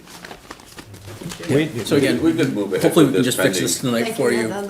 Yeah. Yeah. Who is this guy? Could we not? He's with, He's a PE, he's with DeSalle Burke Incorporated or Engineering. Sullenberg. Jim Burke. Jim Burke. And so if they supported the original engineering. he just happened to be sitting here, that's which was okay. convenient. Serendipitous. Yeah, we don't have it. And for us to give a certificate of compliance, we need to have our regulations require that we have a professional engineer sign off that the as-built, that is, the house, was built in accordance with the plan that we approved. In fact, it wasn't, but there was an amended plan that we eventually approved on. So all we need is a letter from Jim. Not picking up. He's not picking up. So I guess if there's no rush, we can continue this until April 7th, which is our next public meeting. And then April 10th? Or can we authorize pending? April. Sure, we could do it, but it's not going to get issued until we have it. I mean, yeah, no, I don't mind doing Short of that. time. What's that? That'd be short of time. Yeah, we can, first of all, any questions or comments from members of the public or abutters? Do you have a site visit in the meantime? Yeah, we do, on the 7th. We could do it at that time. But I think what Arthur's suggesting is we do it, that we approve it contingent upon Receipt receipt of a letter from a professional engineer saying that it's built in accordance with the amended or revised plan. Because we did end up approving it, even though there was a change in that, up out in the back. So I'll move It's just- accordingly.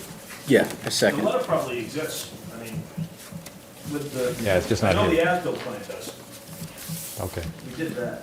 So do we find that somewhere? No, we will, Oh, No, we'll do we it. will This is take on care us. of Oh, it okay. for you, and that's why, that's why we're committing to approving it. Okay, thank you. Because we have that level of confidence that it exists and that, so to show you Thank you. as a good faith that. So, Mr. Chairman, it's been moved and seconded. Any discussion? Hearing none, with the condition that the letter will be received and the certificate of compliance will be issued upon receipt of the letter. All in favor? Done, okay. So there'll be a delay, Okay. but I have full confidence that we'll have a letter that suggests that the... Get your number or anything? Oh, do we have his number? Thank you very much. Thank you. All right, Yeah. thanks for your I'd like to patience. thank you guys for all the time you volunteer for the town. It's what we love. Gluttons for punishment. It's a hard job, but somebody's gonna do it, right?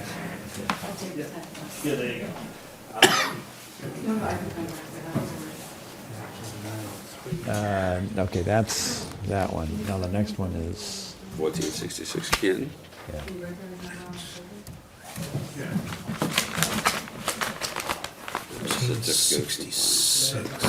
Okay, next on the agenda is 1466 Canton Avenue. Request for certificate of compliance.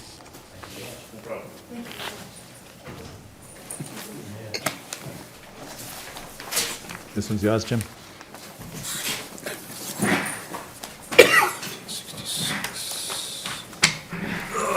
Good evening, everyone. Good evening. Maybe Jim. Long time no see. I'm here tonight representing Alexis Balash. John, I think you're the only one probably might remember this one. The house burned down up at the Bartol Estate, ran through, an intermittent stream. Yeah, Do you remember that one? Yes. Trees were falling down all over the place. I do. That's a long time. Yeah, that was done in 2012. The project, it had an existing 4,000 and square foot change home with a driveway that ran kind of really close to the top of bank of that intermittent stream.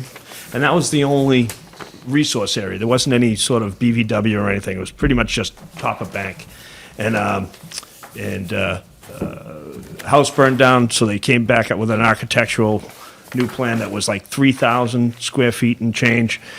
We as-built that plan, which we submitted to you, along with a cover letter requesting a certificate of compliance, saying that it was constructed in conformance with the order of conditions. Substantial compliance. Yes, Well, that's the what I order- meant to say. I'm reading your letter.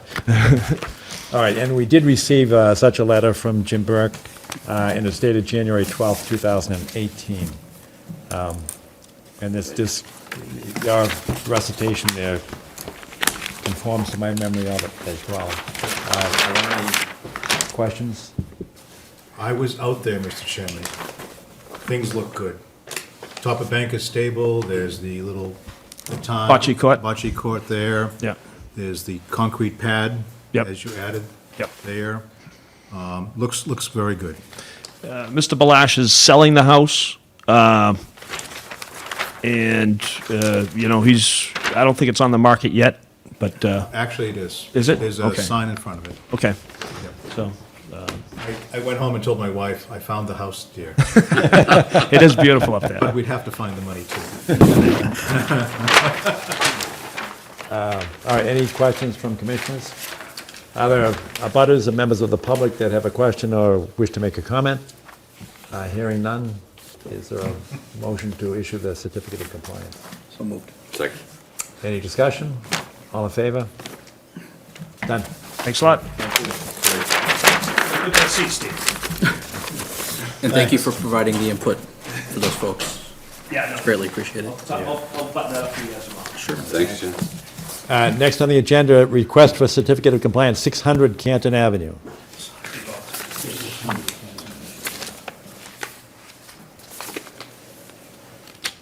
Is there anybody appearing on that? Which one is? Oh, this is This is the. Lover School? This is, What is?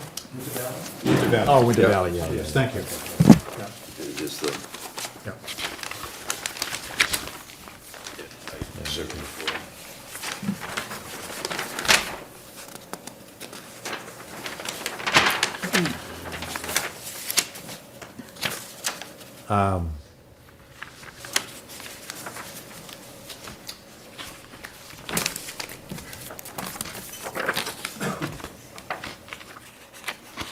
And Mr. Chairman, I visited this one as well. I'm not sure if you gents had gotten out there.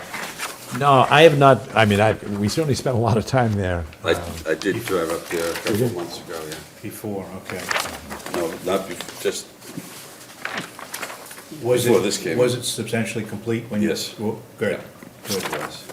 Because we had a lot of issues with that area. There was terrible amount of dumping.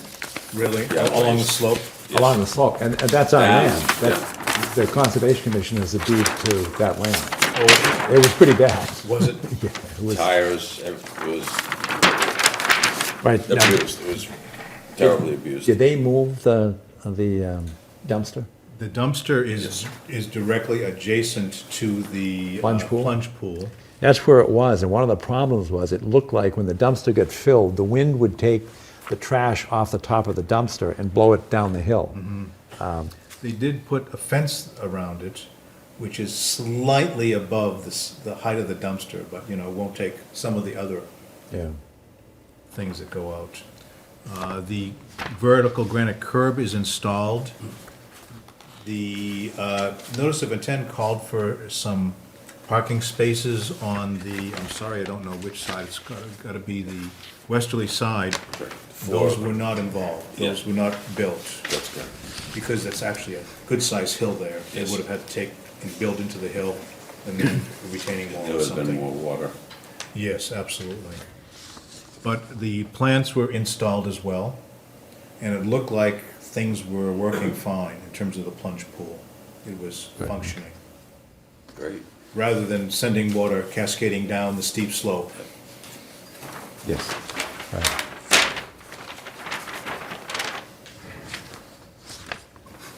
What do we have, the only question we had was servicing it so that natural and or other debris is kept out of the plunge pool. Wasn't there, did we have an O and M plan that went along with it, that they would maintain it, they'd take the debris out? That's what I couldn't remember. I don't remember.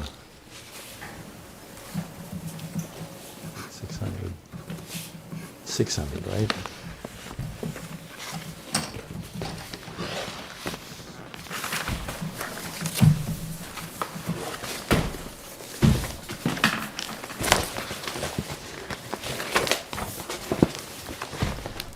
I've been through some of the files, but not as detailed in this particular one.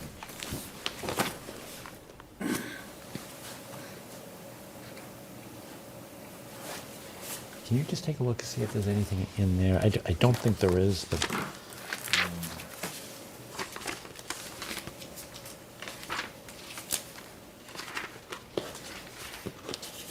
Sediment control.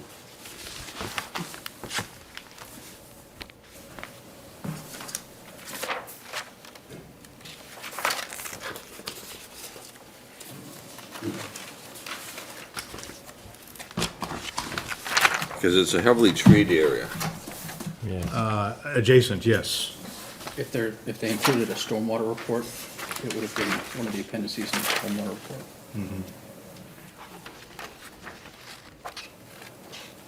And the change, just for your information, the plunge pool was built So, to hold long-term slightly operation less amount of water. There it is. It was, and I'll give there you is the no numbers. narrative in here. The what? There is no O&M narrative, a long-term O&M narrative. There is one. Yes. Yeah, okay. Okay. Yeah, the plunge pool was, I think it's .57 versus .62 identified. inches. Yeah, the owner, property manager, and maintenance staff shall conduct the operation and maintenance program set forth in this document. Right. Routine maintenance task. Yeah, it says it'll hold 57 hundredths of an inch of rainfall instead of the design of 62 hundredths of an inch of rainfall. That's not substantive, in my opinion. And what does the letter say about that difference? It just says that it was designed, No storage. it was designed at 62 hundredths, And as constructed, it'll hold 57/100ths of an inch of rainfall. But why, what, I'm talking about Beal and Associates. Right, I'm talking, I'm looking at the engineer's certification letter. Hold on, gentlemen.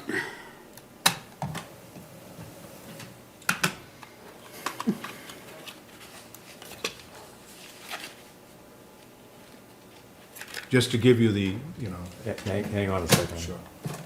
Okay, go ahead. Good to go. Sure, that was just to give you the differences in the design versus the actual plunge pool volume, I would imagine. Yeah.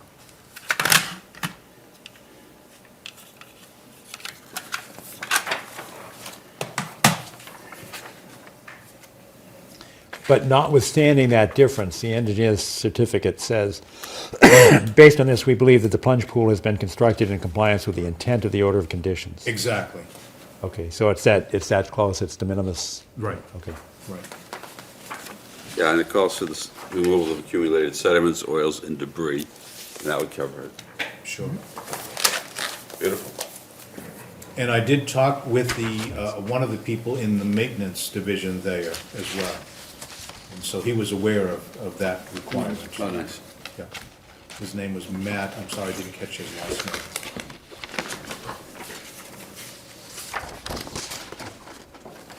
All right, just bear with me for a moment, because I'm just looking for any special conditions.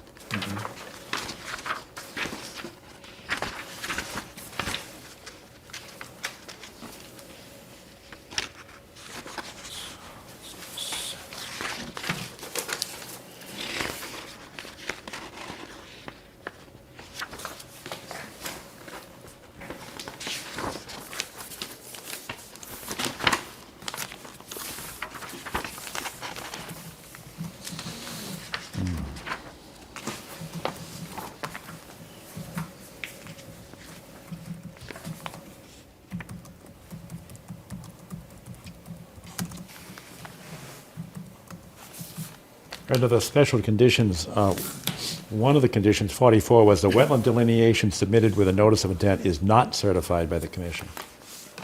That was down the slope. That's at the bottom of. Yes, there's a wetland at the toe of slope. So we did not approve that. It didn't matter. Fine. I mean, it was far enough away that it didn't have any impact on it. That's correct. Contingent on a revised planting plan depicting, one, the grassed planting strip with 6 high bush blueberry plants between the pavement and the top of the plunge pool. There were actually more than that, I think. Okay. Extend the planting line out 8 to 9 feet with both red bearberry and low bush blueberry plants on the downslope. Was there anything on the downslope? Hang on a second. I have some photos, and I will see if I can find them on the computer. I should have put them in the file. One moment. I can figure out how to operate the computer, new computer. Yeah, so they included some pictures Oh, that's right, they did On the too. downslope? on the downslope side. Okay. I mean, it's a low-growing, it could be bearberry. It says extend the planting line out 8 to 9 feet with red On the last page. bearberry and low bush Last page. blueberry on the downslope side. That's there, okay, that's there, okay. And then it says a fence shall be installed to enclose the dumpsters to prevent debris from getting into the wetland resource area. Which is clearly, And that's Yes. photo 2. Okay, so the dumpsters shall be moved to the original location adjacent to building number 1? Okay. The plunge pool and resource areas shall be inspected and kept free of trash and debris. 2 layers of erosion control. Applicant shall inform the contractors regarding overnight storage, and that's it. Okay, so it looks like they're in compliance? Yep. Yes. Any other questions, comments from abutters, members of the public? Hearing none, is there a motion to approve the certificate of compliance? Second? Discussion, all in favor? Aye, okay. That's approved. Thanks for being down there, Steve. Yeah, what a difference. Ted, wow. Yeah, that was night and day. Thank you for doing what you do. Certainly. That's Happy to do it. That's very helpful. Next on the agenda is a request for certificate of compliance, 94 Parkwood Drive. Continued hearing. And if I may, Mr. Chairman? Yes. I was there today, and I was told by a man who sees the site every single day, the postman, is that they actually put the grass in very late in November, so the area is not stabilized yet. However, Kathy did have an email from the owner asking about removing 3 to 5 large pine trees from the property. And he told me where they were, which was pretty much opposite his front door, inside a horseshoe-shaped driveway. And I paced off the distance from the brook, that intermittent stream or perennial stream, I'm not sure which, on the east side of the property, and it's about 75 feet to the middle of the trees. And so I don't see a problem there. I'm not sure what your policy is with regard to requests like that. If they're removing trees, we have a standard replacement of 3 to 1. Are they mature trees? Yes, they sure are. Yeah, they're mature trees. Right. Is there a danger of them? Is it a public safety issue, or? In my opinion, no. They're trees growing just fine inside a loop of a driveway. He says he's worried about them because they may hit his house or his boat that are under the trees. Quote unquote. I'm just quoting the gentleman. Put the boat under the trees. That was an easy one. Exactly. But they look like they're all mature and they're healthy, at least to my eyes. All right. I've seen a few trees. So how would you like to proceed on that particular request? This is not on the agenda necessarily. Oh, I think he asked to come in, and it would be an RDA. Fine. Anyway. Okay. And 75 feet away from the resource area, it's probably not going to be an issue, but we try to be as uniform as possible in Yes, exactly. 3 to 1 replacement.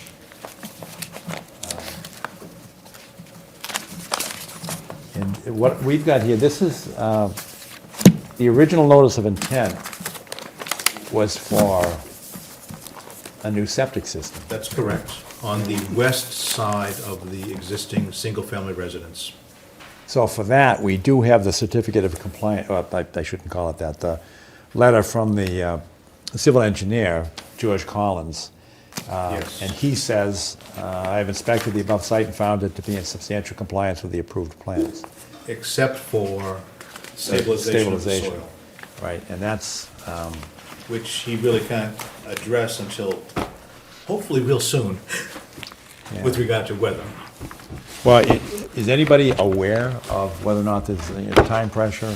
Sometimes people come in, there's a conveyance pending, or... I am not, and I spoke to the gentleman on the phone today. He didn't indicate there was any issue. I'd prefer to wait then. It's been, what was the date on that? Well, it was a couple months because we talked about it very briefly in our January meeting of this year. Yeah, and the letter is December 5. So I'd prefer to wait to see that it is stabilized. I have no doubt that it will become that, but I'd prefer to wait. Anybody else have a... They have to be reseeded, though. Yes, sure. Right, but they should do that. Other than that, I don't foresee a problem, but I would prefer to wait until it's actually done. All right? So we can... That was going to be my install- recommendation Okay, as well. Good. Sounds like a not good a long recommendation. All right. Thank you. That's...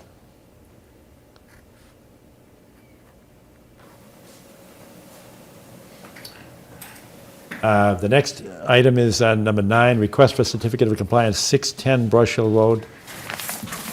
And we've got some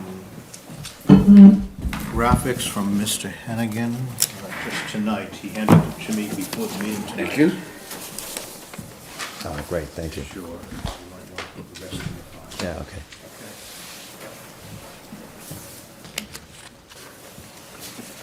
Good evening, Bob. Good evening, my name is Robert Hannigan, representing attorney Lisa Adams at 610 Russia Road.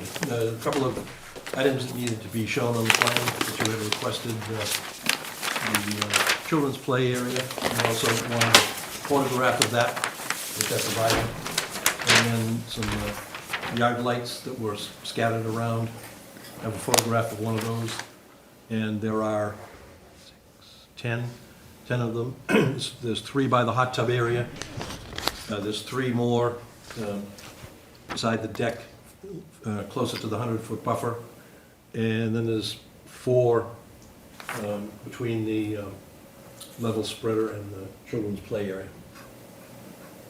Oh, okay. Where's the pool in relationship to this house? Swimming pool?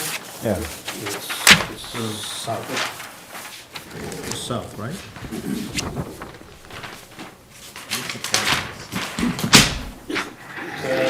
Yeah, so west, sort of. That's- Southwest. Southwest. But the house? That's this square. Children's All right, that's the one that was not on the plan. the original, yeah. Right. Right. That wasn't on the plan, yeah. And then there's 4 there. They're designated by little triangles. 4, these are the lights? Those The are lights, yeah, there's 3 here. I don't, these are low lights, they're low to the ground lights? Yes. Because I know that Judith's concern was that when we first looked at it, they were upward reflecting lights, and she was concerned with the, impact on I birds or met something. with Lisa Adams on Saturday, and those are the ones that she pointed out. She told me that essentially they were planted, at least the ones by the play area, below trees, so that they'd illuminate the tree.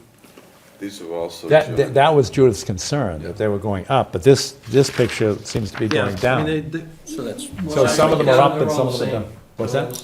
When I looked at them on Saturday, they were all the same Oh, really? as that, yeah. And also, these are small trees, Yes. They're not- Shrubs, really. a little bigger than shrubs, but they're not nesting trees, they're not feeding trees. These are more decorative trees. Landscaping. Yeah, exactly. So they're not the type of tree that is going to have birds inhabiting it, that the lights are going to say, get out of here. And behind it, there are plenty of larger trees. Yeah. If they're all down lights, that's good. That's what she was looking for. Yes, that's what Judith was looking for. Yeah. But yeah, I'm lost, Bob, because I thought you said that Miss Adams said that some of them are designed to illuminate the trees But above she them. didn't, I mean, she said that they were to light the trees, but the ones that I saw, that you pointed out to me, the ones that I located, they were all the same. Okay, And so, fair enough. Okay. So what was the, my memory is that we had issues on the retaining wall and out front, when I say out front, out by Perkins Lane. Correct, and I did the site walk on that. Yeah. And everything was as we wanted to have it be. And there was one PCB pipe coming out of the wall, but that Right. was from a disconnect. I showed that out there. Right. Yeah. And that's no longer operational, correct? Small, where you say small? Small diameter drain. Yes, okay. Yeah. Okay, I remember that one, but that, you say it was a disconnect, because I thought it went under the pool. No, not, I mean, If I remember- quite a distance away from the pool. Yeah, there was one that was from the old house originally, was, but there's no evidence. I doubt it, it's a new white PVC pipe. Yeah. Yeah, I doubt it's from the old house. Well, I mean, It is a new I mean, PVC. the old house is Parati's house up 614, Right. right on Brush Hill Road. And I doubt that, I don't know what that pipe was for. Is this the pool house, is that where there's a Composting. composting toilet? Right. Okay, because I was worried about that, whatever that plastic tube that comes down underneath the toilet area. But that's not discharge from the toilet, it's, what is it? Do you remember? It was a I- clear you know, plastic tube. I didn't notice that, that tube at all, no. All right. But it is, it's, you do remember, but it is a self-contained Yes. composting toilet. Yes, Yep. Yeah, I was okay with this. I think the only hang-up that I had was Judith's hang-up, which was something that she was concerned with. But I, to be honest with you, I don't remember the house being there. It wasn't when we first went. That's why we So- asked to have it added to the plan. Okay. Oh, the children's play Playhouse that structure. showed- Yeah. Yeah, no, it was just added just recently, yeah. So what is the, what does the letter say? Do you have a letter, Bob, saying that it's, You know, I believe that I did originally, I didn't check the file today, but I believe that I had previously. It's the next one, next pile is towards me. I did not check the file for a letter, sorry. you did not see one? I did not check the file for a letter, no.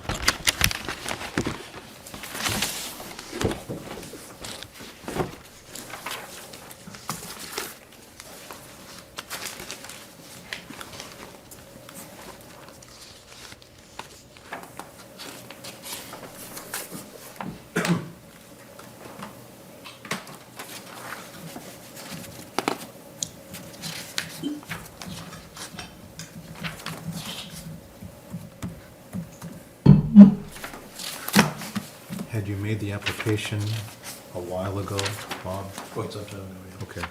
Actually, I did the original notice of intent for when Paul Sullivan built the house. Mm-hmm. And then subsequently, they filed another, or amended it Okay.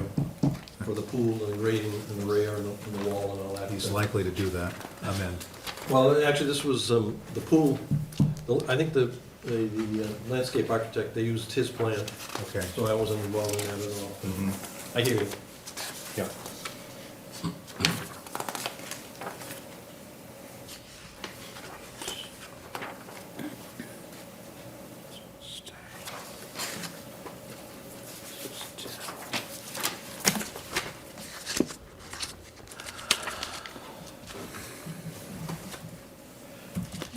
If you can't find one, I can check with Kathy, and if there isn't one, then I can write one for you. All right, so, well, I see your drainage analysis, but drainage calculations.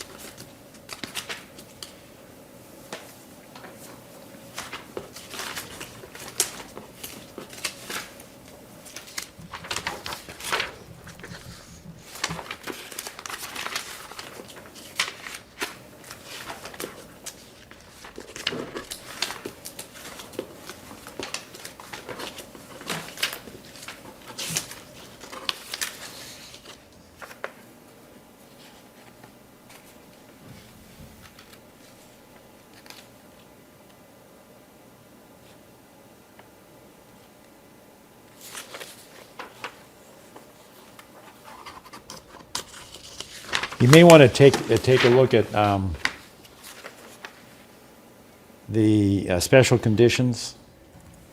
I don't think it'll be a problem. And I'll show you this, but maybe you can get a copy from Kathy. But if you're going to attest to the substantial compliance, I just want to make sure you're aware of that. Right.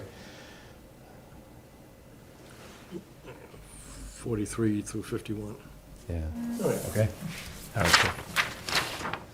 So how do you want to do that? And I mean, you know from sitting here that we can do a conditional or contingent one, but we can vote on this and then have the issuance contingent upon the submission by Mr. Hannigan of the substantial compliance letter. I agree, this has been hanging fire for a long time, it was great to move it.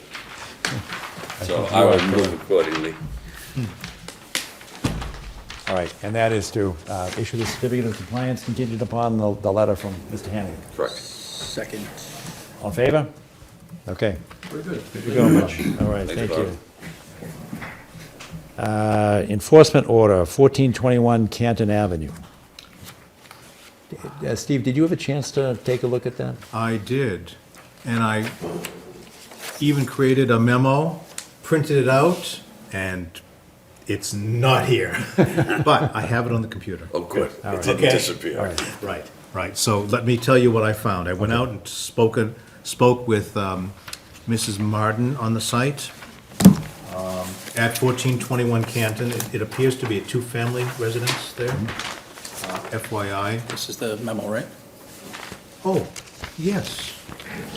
I sent it to Kathy. Yeah, so Oh, this is in excellent. the pile of documents. That's tonight's. Oh, great. I didn't Yeah. realize she had printed it and put it in the file. So you can see there, Good. Thank you. she was working on a project, or they were working on a project to install a fence, as you probably remember from, I don't know, maybe this was in January. In any case, on the property, and somebody took some pictures, went out there, and what I found was some soil had been moved close to the property line. There was some demolition debris, cobbles and boulders in the brook.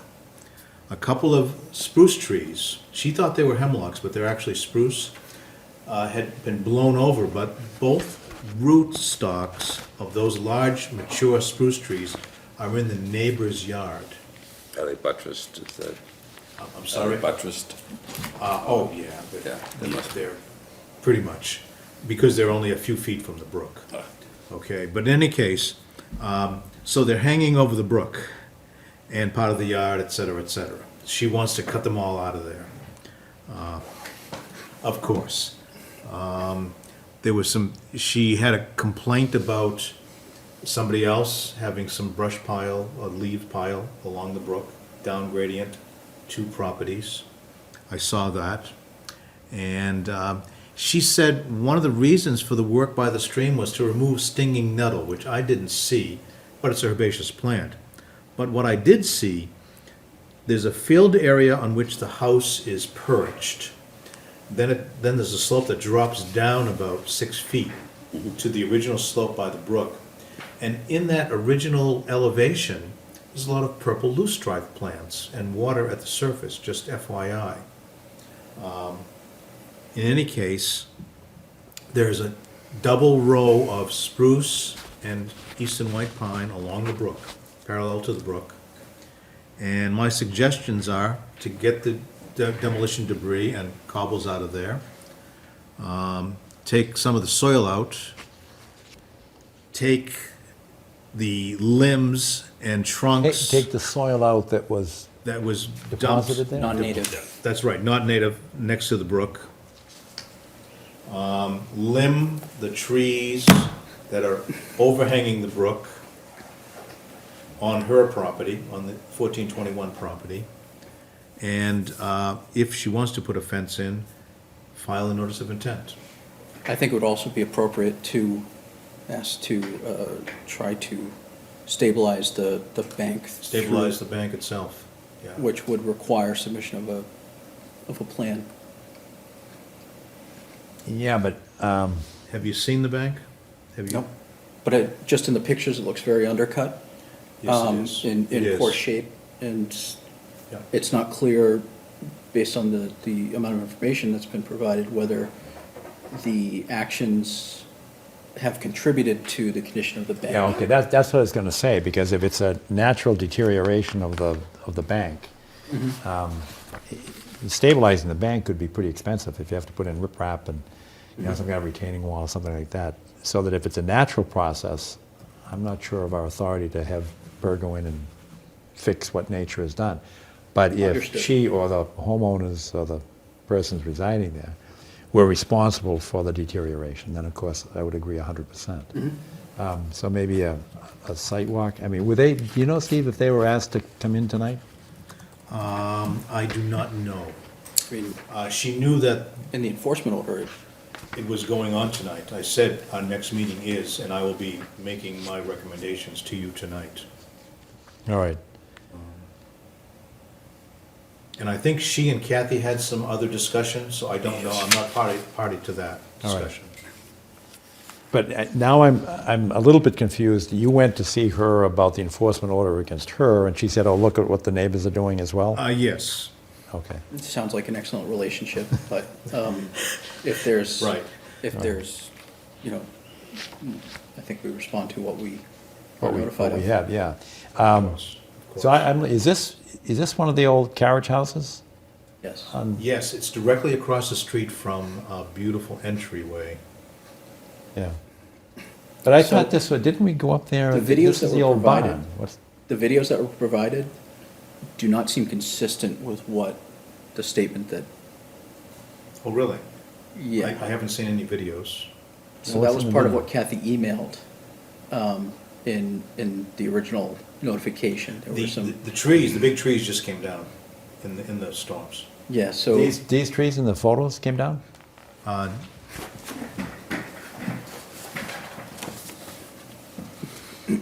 No, the trees that came down are over here in this location. They're further over in this. Off her property, Yes, off her property. but the roots, And some of the two trunks and all the limbs are on her property. So if this is her property, so they're leaning onto her property? yeah, they're right here, at a corner of the property. So is the property owner going to remove them? The property owner of where they're based? Unknown, Unknown. unknown. All right. Ask the But question. she wants them removed. She would like to remove them herself. She's, and I'll leave it at that. All right, so when you said you wanted to remove the trees, I thought you were talking about the standing trees. No. Oh, okay, all right. These are already down. And I think I said, you know, if you have a project in mind, or a number of projects in mind, put it all together in one notice of intent. And I think she wants to put some more trees below the mature trees that are in a couple of rows. It's the typical Army Corps work, you know, Yeah. just like at 390, Yes.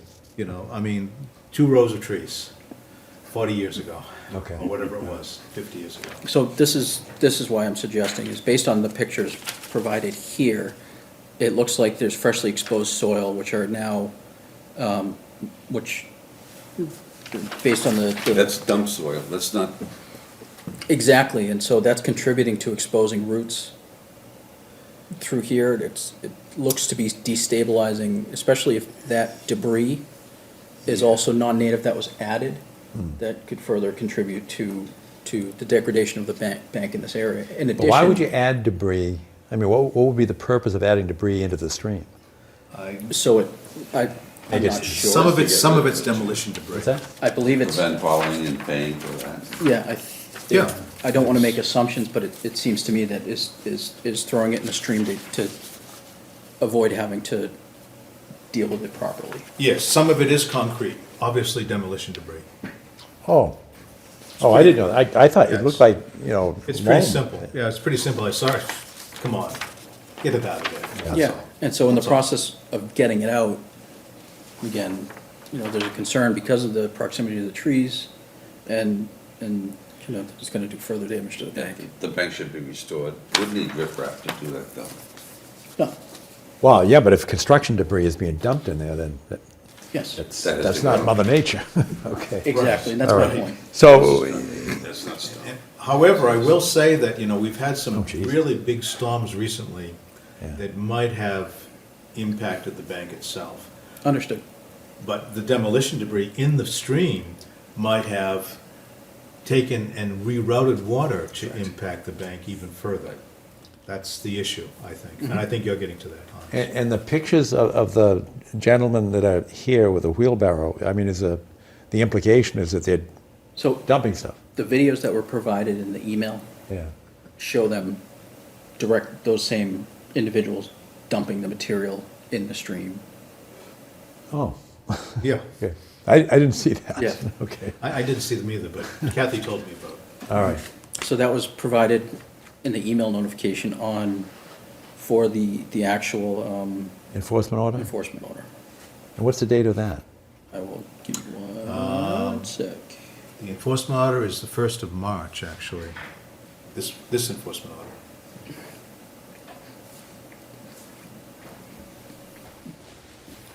So 3-7. In fact, 3-7? 3-7, This is 1421 Canton. 1421, oop, it's 610 Brush Hill. I thought we had a, it must be in the file that you have in front of you.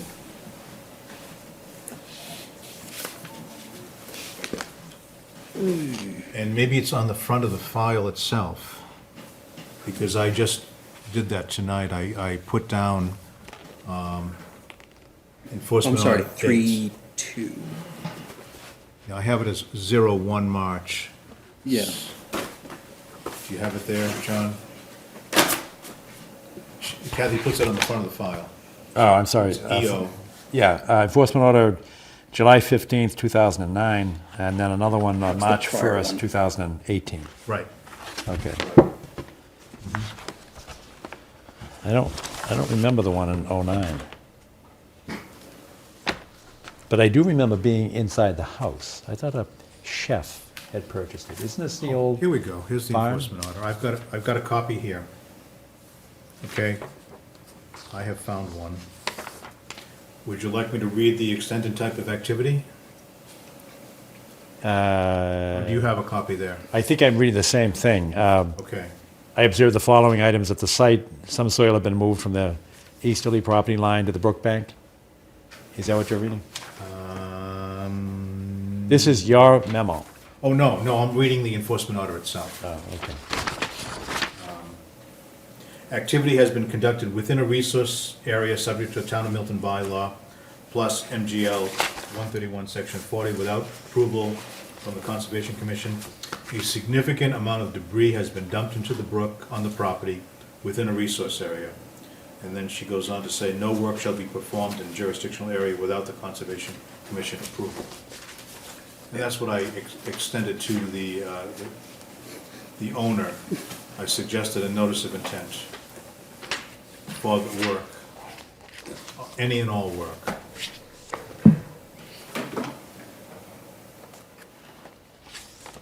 So it's the same. And what you're seeing there, Hans, is the soil in that picture makes the bank appear as if it's higher than it actually is. Just to let you know, it's not a very deep incision, maybe 1.5 feet on that order, and this looks much larger with this photo. Okay. That's all. I mean, I haven't, Yeah, you know, I was down there looking at it. yeah.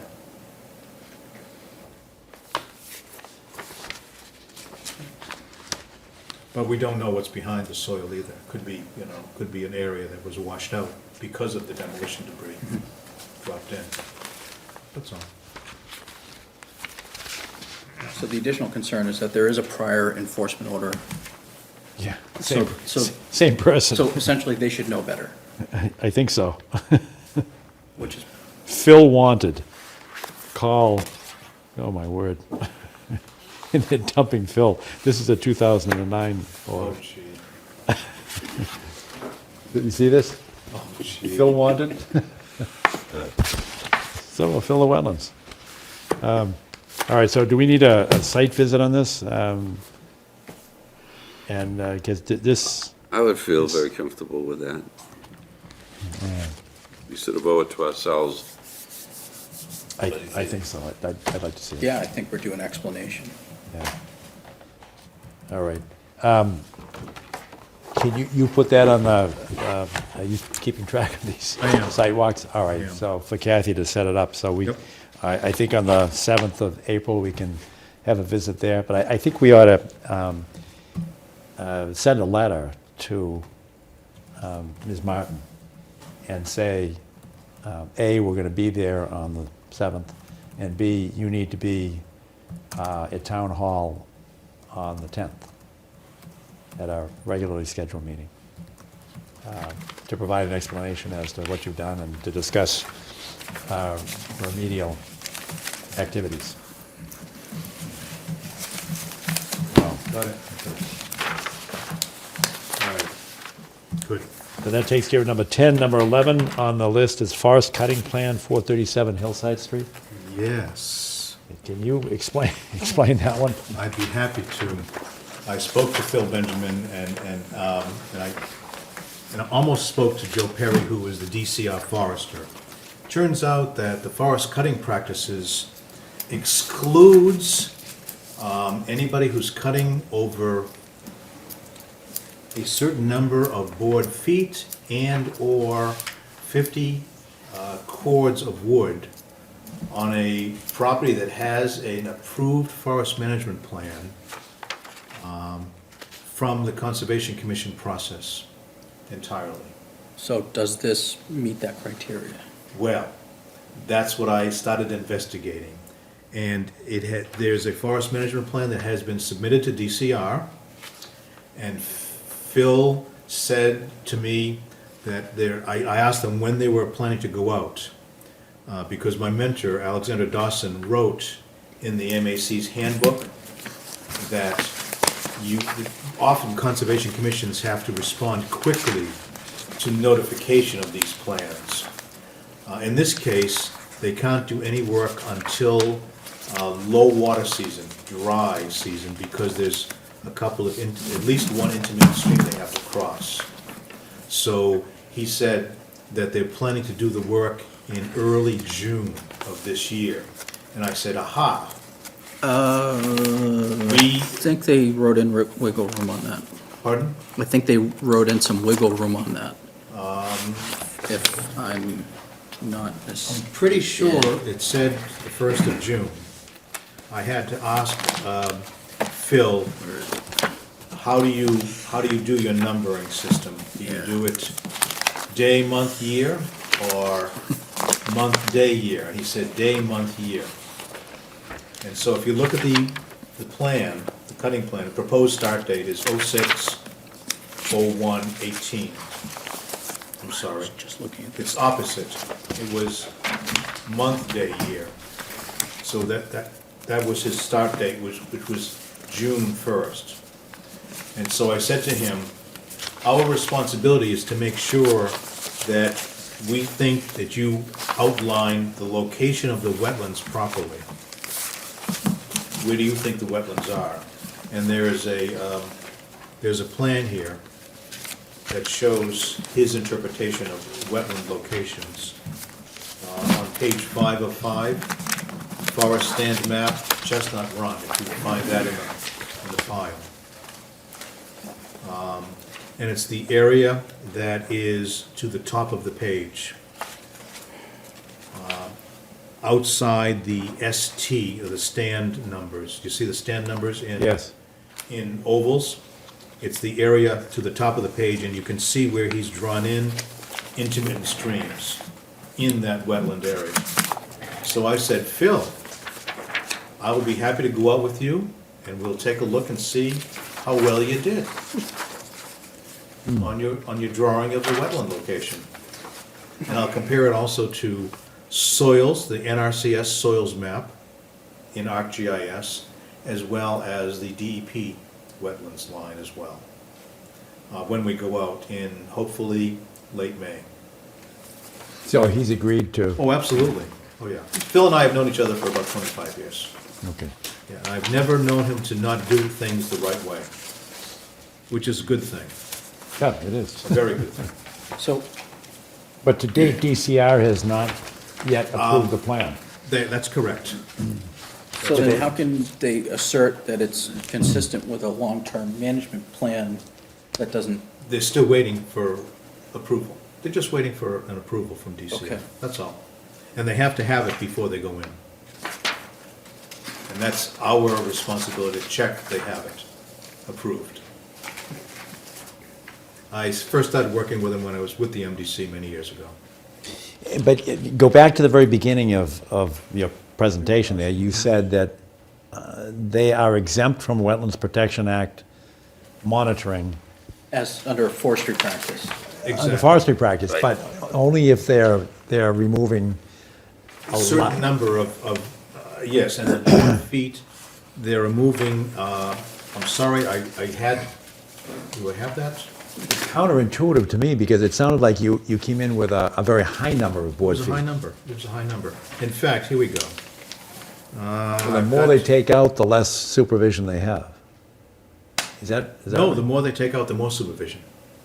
Oh, I thought you said they were exempted if they took out more than whatever it was. That's correct. A million Yeah. board feet. I believe if they take out less,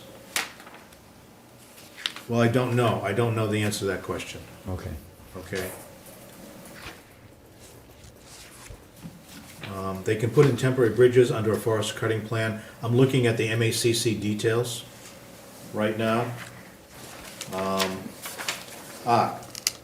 Cutting by owners for their own use up to 5,000 board feet or 10 cords a year without a cutting plan is exempt if it meets the Wetlands Protection Act standards. So when they're doing less than 5,000 board feet, they have to meet the Wetlands Protection Act standards, staying out of the wetlands, et cetera. But if it's more than, And I will find that number for you in a moment, I hope. Up to small commercial harvests up to the 25,000 board foot threshold from any parcel of land at any one time. And so that's not subject to the Forest Cutting Protection Act. so then it would be subject to us. No. It's, hang on a second, small scale, not covered, relating to farming and non-commercial are exempt under the Wetlands Protection Act regulations. They are therefore generally exempt under both laws. Okay. That's the catch. Yeah, They're okay. exempt under both. That's the catch. But more than 25,000 board feet, they'd have to be Yes, and approved this, for their cutting plan. yes. Okay. And this one is, somewhere it says how many thousand board feet they estimate on one of those. It looks like 73.9 MBF. Now, usually M Is million. is million. That's a lot of But wood. M in Latin It's thousand. is 1,000. Right. So my guess is this is 1,000 board. That's correct. 73.9 thousand board feet of white pine, 2.98 thousand board feet of black and yellow birch, Yep. and of white ash, 0.11 thousand. 0.11, which would be a very small amount. Okay? And then cords, and red maple is 2.8, red oak 4.12, black oak 1.745, and 46 cords. So they've got 85.71 thousand board feet and 46 cords of wood. This also indicates that there will be trees harvested in wetlands. And where do you see that? Page 1, harvesting in wetlands.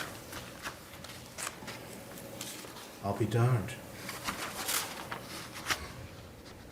0.1 acres in wetlands.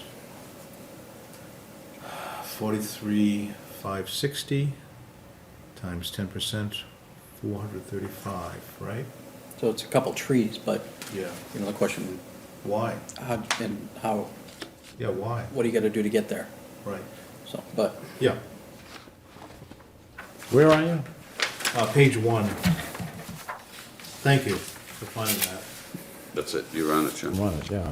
I thought it was, but I So- thought, sorry, right here, harvesting in wetlands. Oh, okay. Indicate location on map, HW1, forest type RM, shows in the next page that it's red maple. Area, acres to be harvested. 0.1, yeah. Acres, 0.1. And I see it on the map, on the assessor's map. What, HW1? Yes. It's down here. That's right here. Right. Yeah.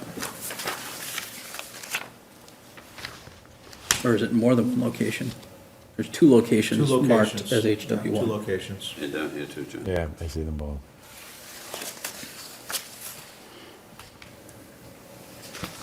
So why would DCR approve a cutting plan in the wetlands? Well, I can't answer that question.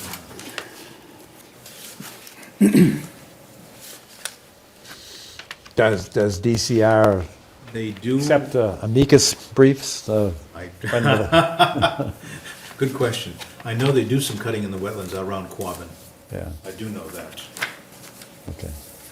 I mean, I have, So are we just sitting in the bleachers on this, waiting for DCR to Yes. either and then- approve or not approve? Right, and then I'll go out with him and, argue the point, Okay, is what I'll do.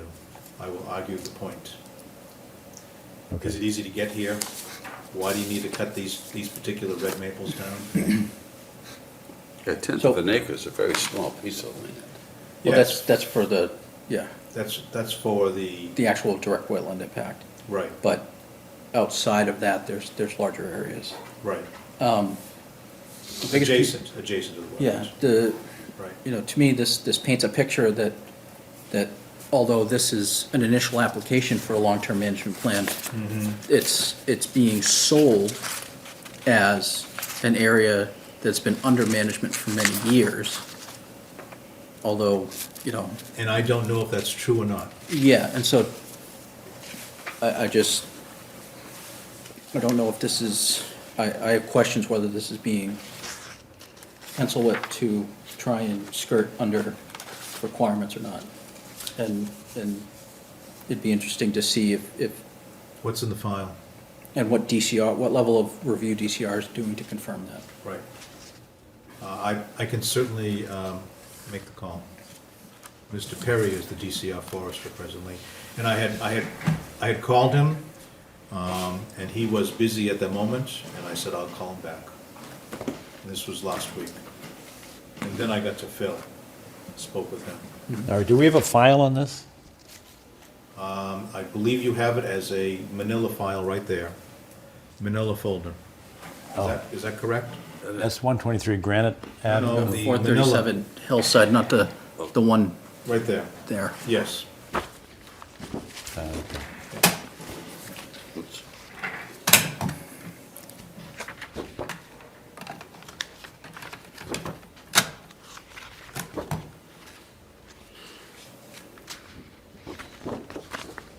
So the question is, the property has been under management for many years, although most of the recent work has focused on the salvage of dead and storm-damaged trees for home fuel wood use.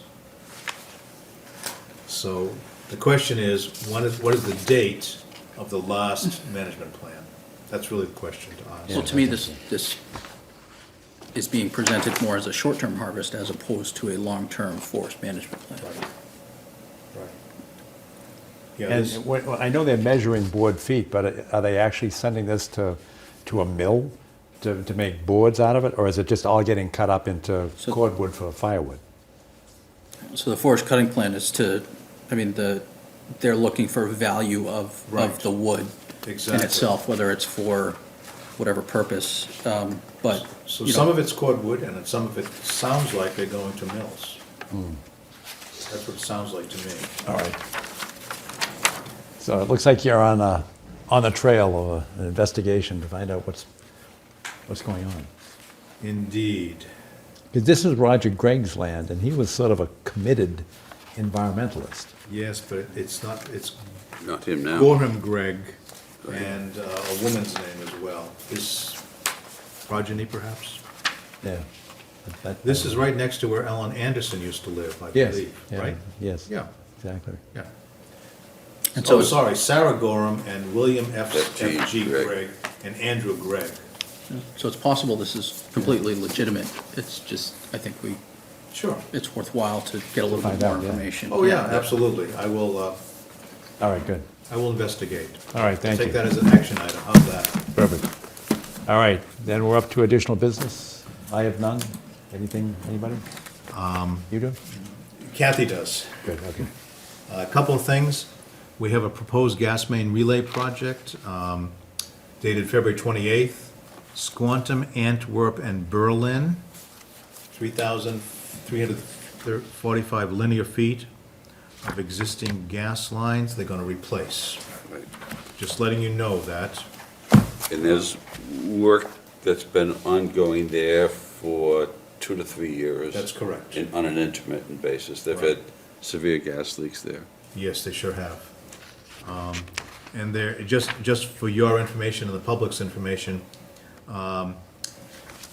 according to the Wetlands Protection Act, activities conducted to maintain, repair, or replace, but not substantially change or enlarge, an existing and lawfully located structure or facility used in the service of the public and used to provide electric or gas services are exempt from regulation under Mass General Law 131, Section 40, provided said work utilizes the best practical measures to avoid or minimize impacts to wetland resource areas outside the footprint of said structure or facility. And there's a reference to 310 CMR. And they have said what they're going to do about it, okay, on that one. Next item, Mr. Thompson suggested that I go out and take a look at 593, 595 Blue Hill Ave. There was a suggestion by somebody in the public that there was some erosion and sedimentation coming out of the property and going on to Blue Hill Ave. Turns out that it appears that in the past, there was some siltation out onto Blue Hill Ave, down to a catch basin. Right now, you can't see much, but I traced it all the way down. I traced some fines all the way down.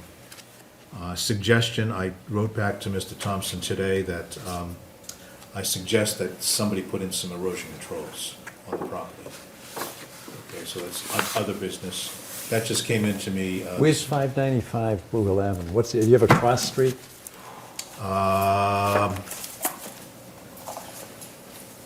It's close to the Delphi Academy.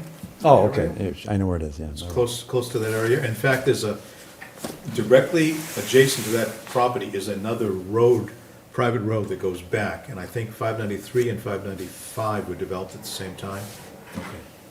And it's in development now. The road comes in from Robbins Street? Yes. Which kind of No, goes in- actually, no, it's on the west side of Blue Hill Ave. It's on the upside. Oh, okay. And the entire property is above the elevation of Blue Hill Ave, so it all drains down. All drains down, okay. All drains down, so just put some erosion controls in there. Once the snow goes away, or get it into, What would you recommend, Steve? anything. I love silt socks because they're heavy and they hit the ground pretty well. Just put some silt Good. sock in, Good. that's all.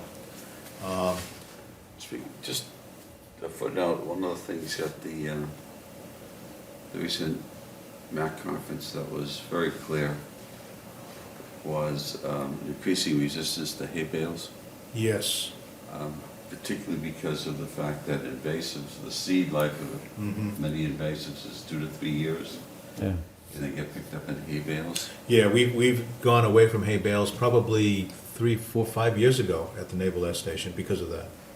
So I will say Yeah. that there is value to an extent on hay bales when, depending on the level or the conditions, but. Yes, depending on your slopes. Yes. Also, straw bales are very useful, but they're much more expensive. Yeah, so other states, what they've done is required certification of Of weed-free. So that they clean. Yes. Yeah. And so it limits the sources. How in the world can you certify a hay bale? State of As- Minnesota standard.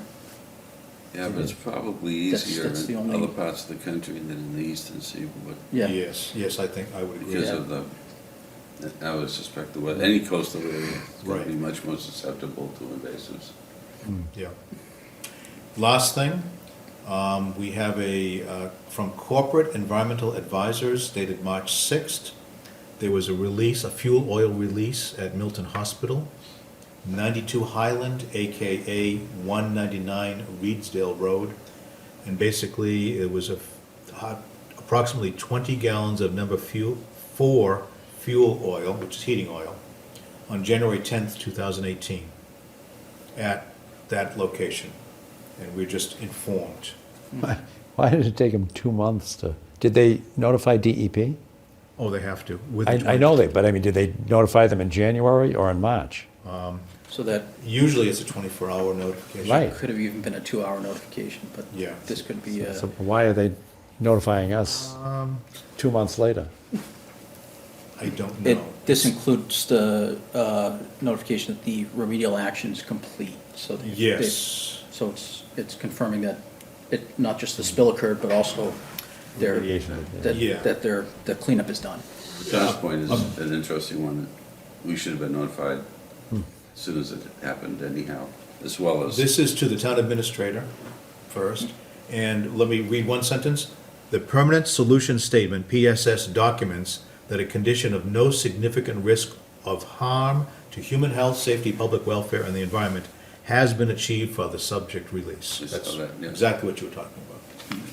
What's the date of that one? Well, the date of this letter is March 6th, but I'm going back, and the date and time of oral notification was 1/10, February. 2018, to DEP. So but the release, is the release in a, and just to, yeah, if the release is in a buffer zone or if it, so there's a notification requirement under the 21E regulations. Right. Emergency response actions are exempt, provided that notification is fulfilled, so we want to Right, check that. and you obtained knowledge 8:30 a.m. and oral notification was 9:42, so No, that's good. But what was the release? Was it, it was fuel oil, 20 Right, gallons but- fuel oil. was it from a truck or? Or was it from a tank? It was- Is that a it was, leak or is that an overflow? I don't know. It was an overflow. Yeah, that's what it said, if I Yeah. remember correctly. Impacted a paved parking area, concrete pad, and snow and ice covered frozen surficial soil near a fuel oil underground storage tank during a scheduled fuel delivery. It's a delivery part, yeah. It's a delivery. It's an overfill. Yeah, exactly. I did that to my car today. Did you report it to Shame, DEP? shame, right. I think, Is that it? from my side, Anything else? Members of the public? Good meeting. Hearing nothing, motion to adjourn? All in favor? All right, we're done.